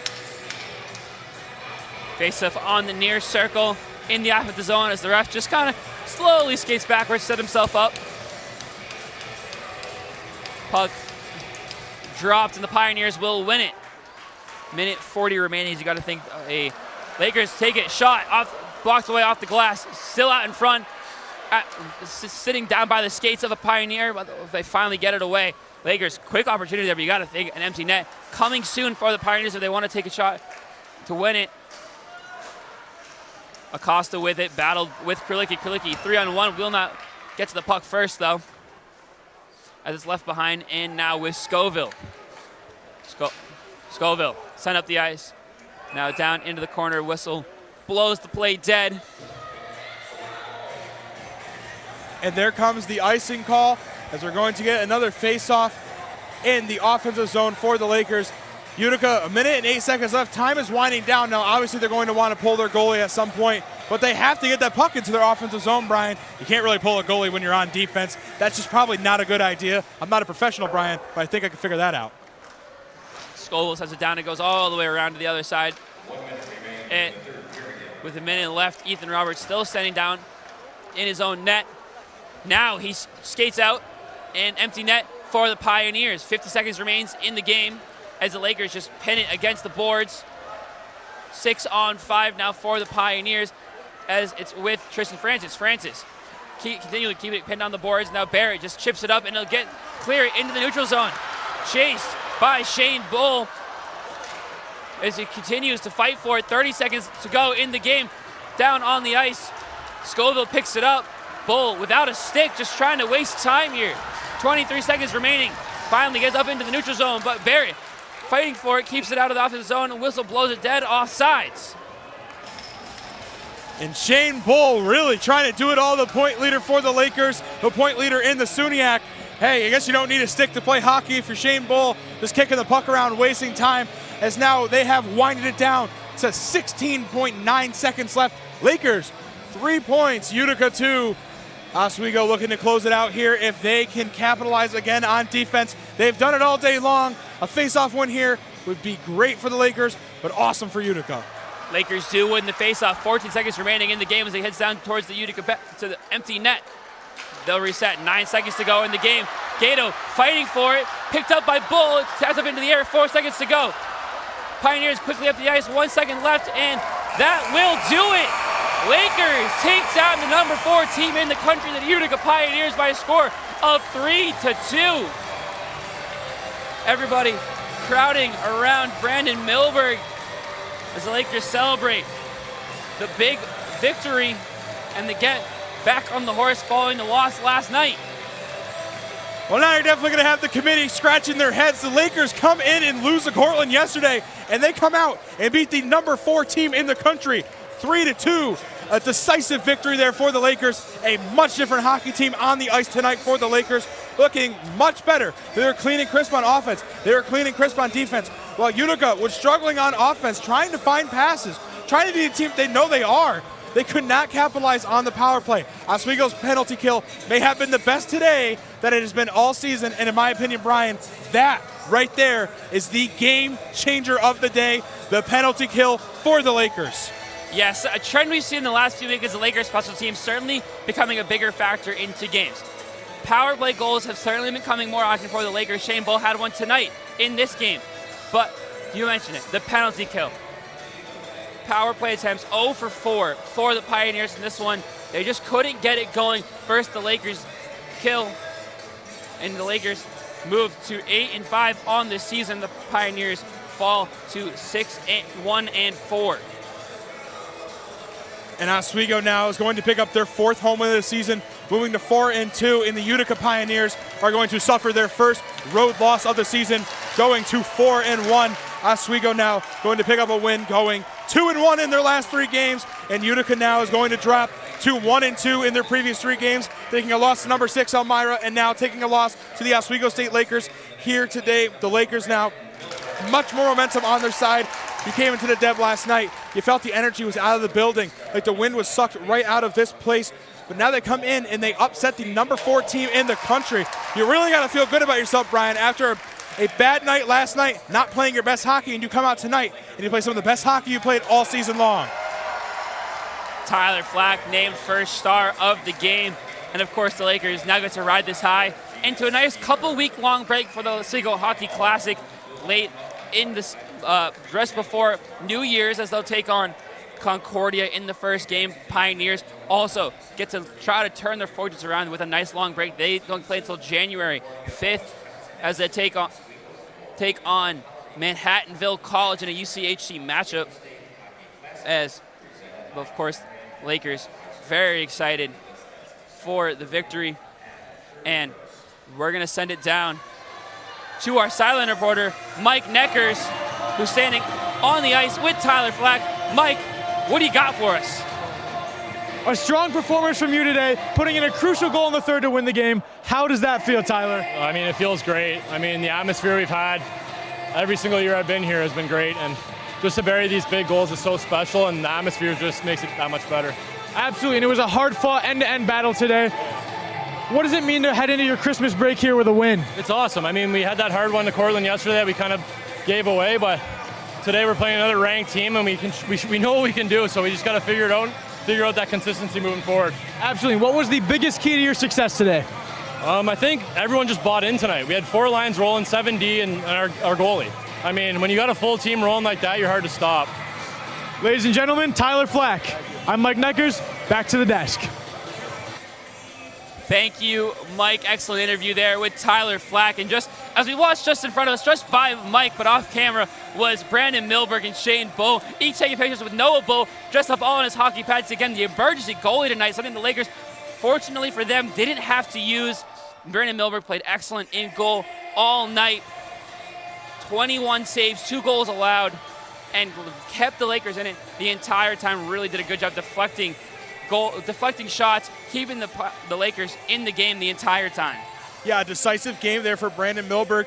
He came in only getting 3 starts on the season, being his 4th here. He's going to improve his record to 3-1 on the games that he started this year. Milberg only allowing 2 goals against the number 4 team in the country with a 91.3 save percentage. On the other hand, Roberts only having an 88.9 save percentage, allowing 3 goals on 24 shots. Not his best night, but you can't really blame him too much. While many of the shots came his way, he was able to stop, but a lot of the defensive breakdown today is what cost Utica this game.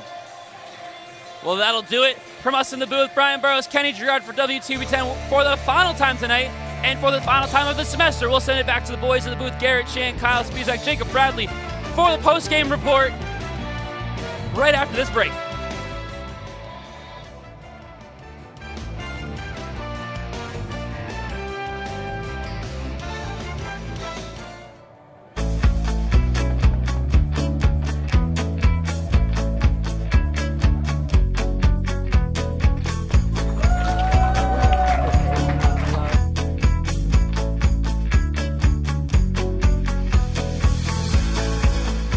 Jill told me it was Kitty from Glee. Yeah, what is it? Al Roker.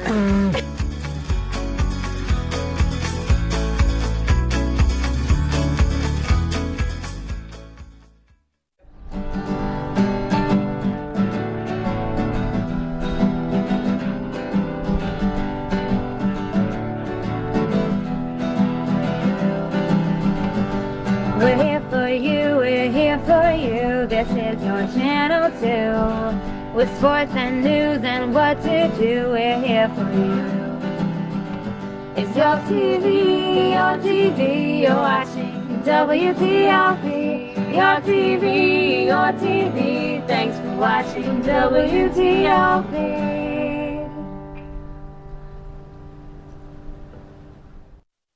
What's going on? Yeah, we go on at like 11:30. It's like No. What do you mean no? It's 10:30. 10:30? Yeah, it's 10:30. What do you mean it's 10:30? Hey, don't touch that. That's my ladder. Hey, man. Whoa. You know this book was already discounted 10%? Wow. Wow. Get a close up with that one. Broadcast news. Look at that. Can we go back inside? I want to sleep in the studio again.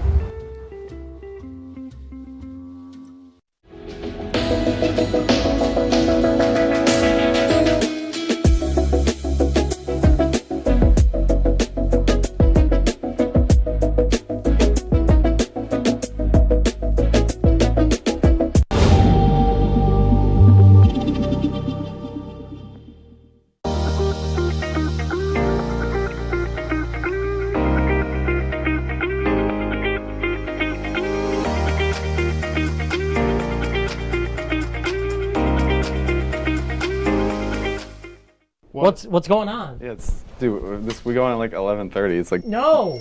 What do you mean no? It's 10:30. 10:30? Yeah, it's 10:30. What do you mean it's 10:30? Hey, don't touch that. That's my ladder. Hey, man. Whoa. You know this book was already discounted 10%? Wow. Wow. Get a close up with that one. Broadcast news. Look at that. Can we go back inside? I want to sleep in the studio again.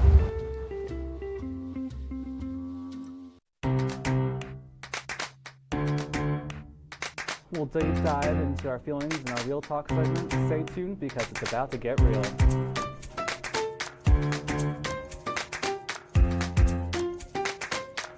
When I was in foster care, I never knew when I would have to move. So I always had my suitcase ready to go. Then one day I was adopted. My new parents opened their hearts and home to me.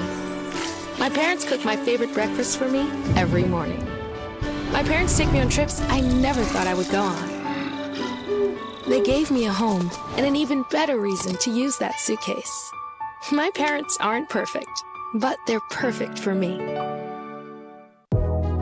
Welcome back to Major Discussions.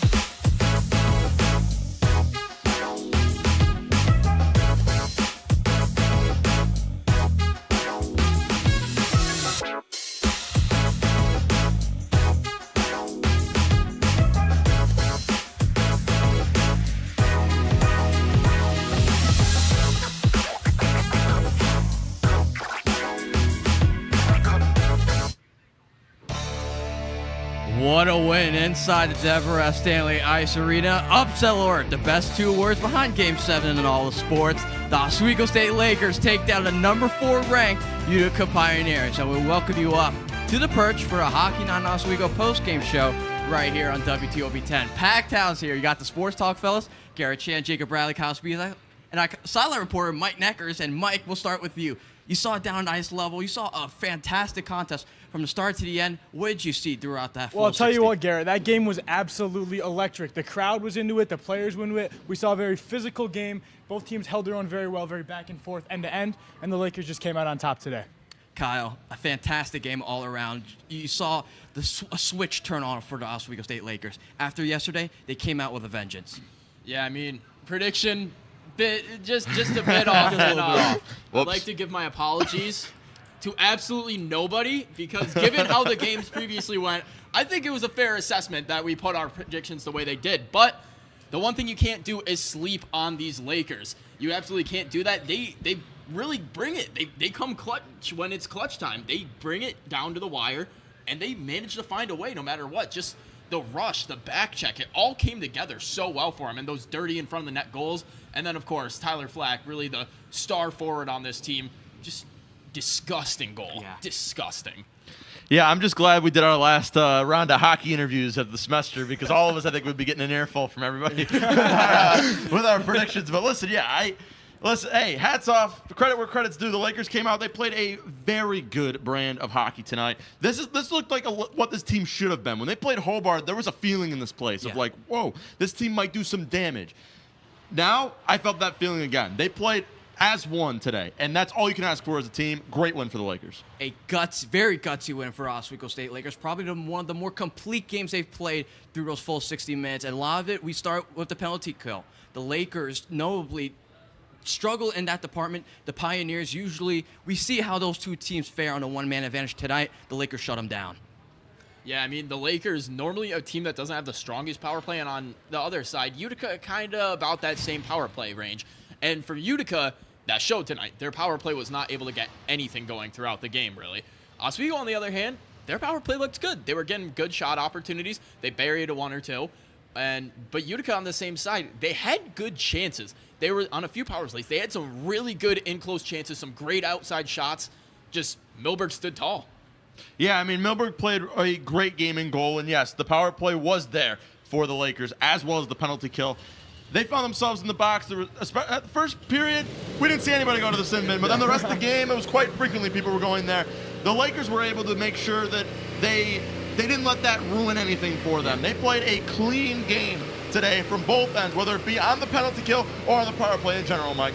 Absolutely, and I got to say hats off to Milberg. See that? A great game from him. Obviously, he let in those 2 goals. Perfect. Not ideal, but the Lakers fought hard. They fought back, and they got the victory tonight. You fit right in to the sports talk. We should have. Where were you a couple years ago on sports talk? We might have could have used you. That's the exact kind of cheesiness we look for on this program. That's right. We do everything here up on the Sports Talk perch. But let's take a look at all the goals that occurred during tonight's contest. We start with the Lakers getting off to that early 1-0 lead, courtesy of your player to watch, Jacob Cam Simons. Yeah, I knew it all along with Cam Simons. He was due tonight to get on the board for his first career collegiate goal, and he was absolutely electric. And then, of course, you see right there, light in the top shelf there. For Utica. And then from that point on, you had Shane Bowl, right place, right time, knocking it home. Tyler Flack, a little, hey, how are you? Let's get around. Top shelf, bang. Yucky. Easy money. That's like target practice right there for Mr. Tyler Flack. But then, go ahead. This one right here. Replay, can you run that one back? I want to go back to that spinorama on the point right here. Woo. Circle coming up, they get the Evdomov gets the point at the puck at the point, the spinorama, the shot, the deflection in the net. Just the awareness for that spinorama is unreal. How about spinorama 3 times in this broadcast? I know, right? Whoa. Let's get the spinorama counter going. Get it going. Run it up. Yeah, no, great job. Everybody today, all the goals. Highlight real stuff. There wasn't really any made a mistake there. This was an offensive game. If you love offense at home, this is the game for you, because there was some yucky styes out there today. Yucky styes. And Mike, you talked to Tyler Flack. Hat trick on the weekend for him. 3 goals over the 2 contests. Talking with him, I feel like there's a confidence with not just Flack. He's like one of the leaders on this team, but the whole team heading into the locker room, heading into the semester break, they gotta feel good. Absolutely, and I was down there. I had to wait a little bit for Tyler Flack. They were all so excited. They gave him a big team hug there at the end. So I think that's just goes to build that team chemistry and show how together this team is. And fellas, I know in the pregame show we talked about Brandon Milberg getting the starting between the pipes, and a lot of us had questions about his ability to step up in that big game. We saw Shell and Perrott not being able to play due to injury, but Milberg stepped up in a big way. Kyle, I'll start with you. What did Milberg do tonight, and has he inserted himself in perhaps the first string goalie conversation? I mean, he just was aggressive. You can see him playing at the top of the crease and everything. He was not backing down into his crease, allowing those more pockets off shooting areas for Utica. He stood tall. He took away their vision. He took away their angles, and he didn't drop early, which was a key part. He stood tall when he had to, and then when the puck came in slowly, that's when he decided to transition to the butterfly down in. And it really was a fantastic decision for him because he kept nearly everything out of the night tonight. As it goes for, does this win him spot number 1? I can't give you a guarantee yes or no, but it makes one heck of a case for him. Yeah, they always say in football, your favorite player on the team is the backup quarterback. Well, how about your favorite player on the team being the backup goalie? Because Brandon Milberg definitely did cement his case to be number 1. And Kyle, to go off your point, I don't think there's anybody. I don't even know if Coach Gosick knows what the plan is going to be from this point going on, because we've seen signs of greatness from both guys and signs of weakness from both. But tonight, Milberg, against the number 4 team in the nation, Mike doesn't get much better than that. Absolutely, and I think both goalies make solid points for the argument for why they should be the starter. It's going to be a tough decision for Coach Gosick moving forward. Absolutely. Stepping up in those big games for the goalies is kind of a rite of passage here at Oswego. Last year, Cal Shell, his first start of the season was whiteout last year, brings out the win. Milberg's first start here in Oswego at the Deb against number 4 Utica, he takes home the win. I'm going to regret that we didn't see Noah Bowling goal, though. I would have liked to see Doug Davis out there. That would have been great. That would have been good TV. But anyways. It'd be great to see my TA between the pipes, but nonetheless, the Lakers have a good problem, especially with goalies. An embarrassment of riches. You have Shell, of course. You know what he's capable of. Hopefully, with the second half of the season, you see him pick him up a little bit, and Milberg is solid. 1A, 1B, perhaps. Mm-hmm. But we talked about at the beginning also in the pregame show, finishing the semester strong. After falling to Cortland last night, tonight felt like a must-win. And we saw how the Lakers able grit, toughness throughout those 60 minutes. Now they could go into holiday break feeling really good. Yeah, absolutely. They played, like I said, this was, in my opinion, as far as what we've seen, I thought this was maybe the second best game we saw them play, second only to Hobart when they played here, first game of the weekend. They played awesome today. This is a big win. Coach, if you're listening, give the boys a day off tomorrow because they absolutely earned it. Yeah, no, like you said, this is probably one of the best performances we've seen from this team all year. They lost to Geneseo, but they did look good in that game. Yeah. They excelled in this game compared to Geneseo. And like you said, I can kind of compare this to that Hobart game. They played with that speed. They played with that physicality, if not pushing the physicality even further than they did against Hobart, really just throwing their bodies around there with no care for their own well-being. And whether it was blocked shots, we saw Bala take a really big one off the shoulder. He wore it. He wore that one. He wore that one on his jersey quite literally. Yeah. And then whether it was just Bull fighting through all the contact, Dickinson taking a few hard hits in front of the net, it was really just keeping their composure, not getting too into that headspace of, all right, aggression, just go after the guy, but being able to limit it here and there and use that aggression in smart times during play. Absolutely. Another thing the Lakers, I think, did really well today was being on that power play. They had, I think, 2 opportunities the whole game, and they scored on one of them, and did an even better job stopping the power play. We mentioned it earlier, but that defense was solid. Obviously, Milberg was solid in goal as well, so that's a big factor. Absolutely, and we tonight was not the only game we had going around the SUNY Oswego. We take a look at some of the matchups going on in that conference final in Buffalo State. 5-0 victory, shutout. Cortland makes it 2 in a row, or they defeated the Lakers. Yeah. Now they make another weekend win, and Geneseo, one of the top teams in SUNY, gets another crucial points here. Yeah, that's tough right now. You wanted to see at least one of those 3 teams, if you're the Lakers, drop, just so that, we're starting to get to the point. We're through halfway point. Now we're into the second half of the season. Now these wins and losses truly, really matter because they're going to affect things when we're running out of time. So you maybe wanted to see Cortland drop it if you're the Lakers, especially you want to see Geneseo drop it. But both teams pick up a win. So, yes, you mentioned must-win for the Lakers. It was must-win tonight, Kyle, for this team, and they were able to do it. So the gap doesn't switch. But nonetheless, it doesn't get any bigger either. No, and the points stay about the same as Geneseo, Cortland, Oswego, and Plattsburgh will all get a 3-point boost. which will actually lead to a three-way tie for first place in the SUNYAC between Geneseo, Cortland, and Oswego. A three-way tie for first place, and then Plattsburgh trailing back by only 2 points in that fourth spot. And then with Brockport, they're a little bit ahead. It's really, the pack has been separated. Absolutely, and it's really exciting to see all these teams in such a close battle for first place in the SUNYAC Conference. I think it's going to make for some really good games, a really good postseason tournament. Really good TV as well, Garrett. That's right. Very good. That's what truly matters, right? Absolutely. Always about putting on a show here, right here on WTOP 10. But we take one look at the upcoming schedule for Oswego State Lakers. They head into the holiday break, but at the end of the year, they got the Winter Classic here at the Deborah F. Stanley Ice Arena. Some crucial games up ahead, starting with Concordia and the Hockey Classic. Yeah, and that'll be an interesting matchup. Concordia, a weaker team, and although normally when we say that, it should be, the Lakers should dominate this season, it's the opposite. It's the weaker teams that Lakers fans should be worried about, and the stronger teams, they're kind of the kryptonite for the better teams in the nation. So it's kind of, all right, keep an eye on it, because what Lakers team comes out? Do you see the team that played Cortland last night, or do you see the team that came out and was electric tonight against Utica? Absolutely, and there's no way of knowing realistically. You could have one, obviously, like we saw last night, Cortland, not a great game for the Lakers tonight, absolutely amazing. It'll be tough to see what the Lakers do for the rest of the season. No, I'm excited for those games, but they're going to come with a little bit of a heavy heart, because the man stood to my right will not be here for the rest of the games. Walking away today, last broadcast, big graduate here. You're going to be walking the stage right in the middle on this Saturday, a week from today, right? Yeah. Week from today. So, Garrett, the floor is yours. Last thoughts? I got to say, ending the semester, ending my time here at SUNY Oswego with a win and against Utica College, and it seems only fitting. I think about to the first games I did here at WTOP 10. My first game was with you, Jacob Bradley. We were calling soccer. Soccer. Soccer. Cut the cameras. That's it. Last message. Keep going. But first hockey game, fittingly, was against Utica College. Wow. Which it's coming into today. It was like a little bit of a callback, a little bit of nostalgia, and then over the first couple weeks, you kind of have like a bittersweet moment. You realize that your days are numbered. As we get a little nice shot here. But like I said, I want to thank a lot of people, both past and present, here at WTOP 10. That's been there to help me, support me, give me advice as to what career in broadcasting is like. There's so many people I'd like to thank, not just faculty, professors, but all the students who have graduated, who are still here, everyone up that's worked this production tonight.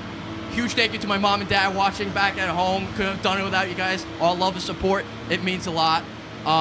And it's only fitting that I finished my time here with you two.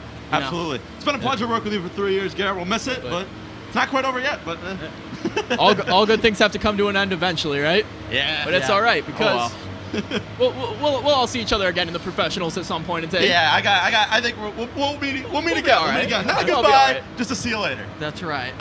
And to all the people that are in the back, thank you for putting all the hard work and determination, not just in this game, but over the course of the semester. All the seniors that will be graduating next semester, finish this next semester strong. I know you guys can do it. I look forward to see you guys down the road in the real world, and all the freshmen, including you, Mike, and everyone that's still sticking around for a few years. Hold the station down for us. We'll do our best, Garrett. How's the youngest one out of all of us tower over all of us? Yeah, it's very. This was a good dynamic we had for a while, and then all of a sudden they started bringing us 6'5" kids, and we don't know what we're doing anymore. That's why we got.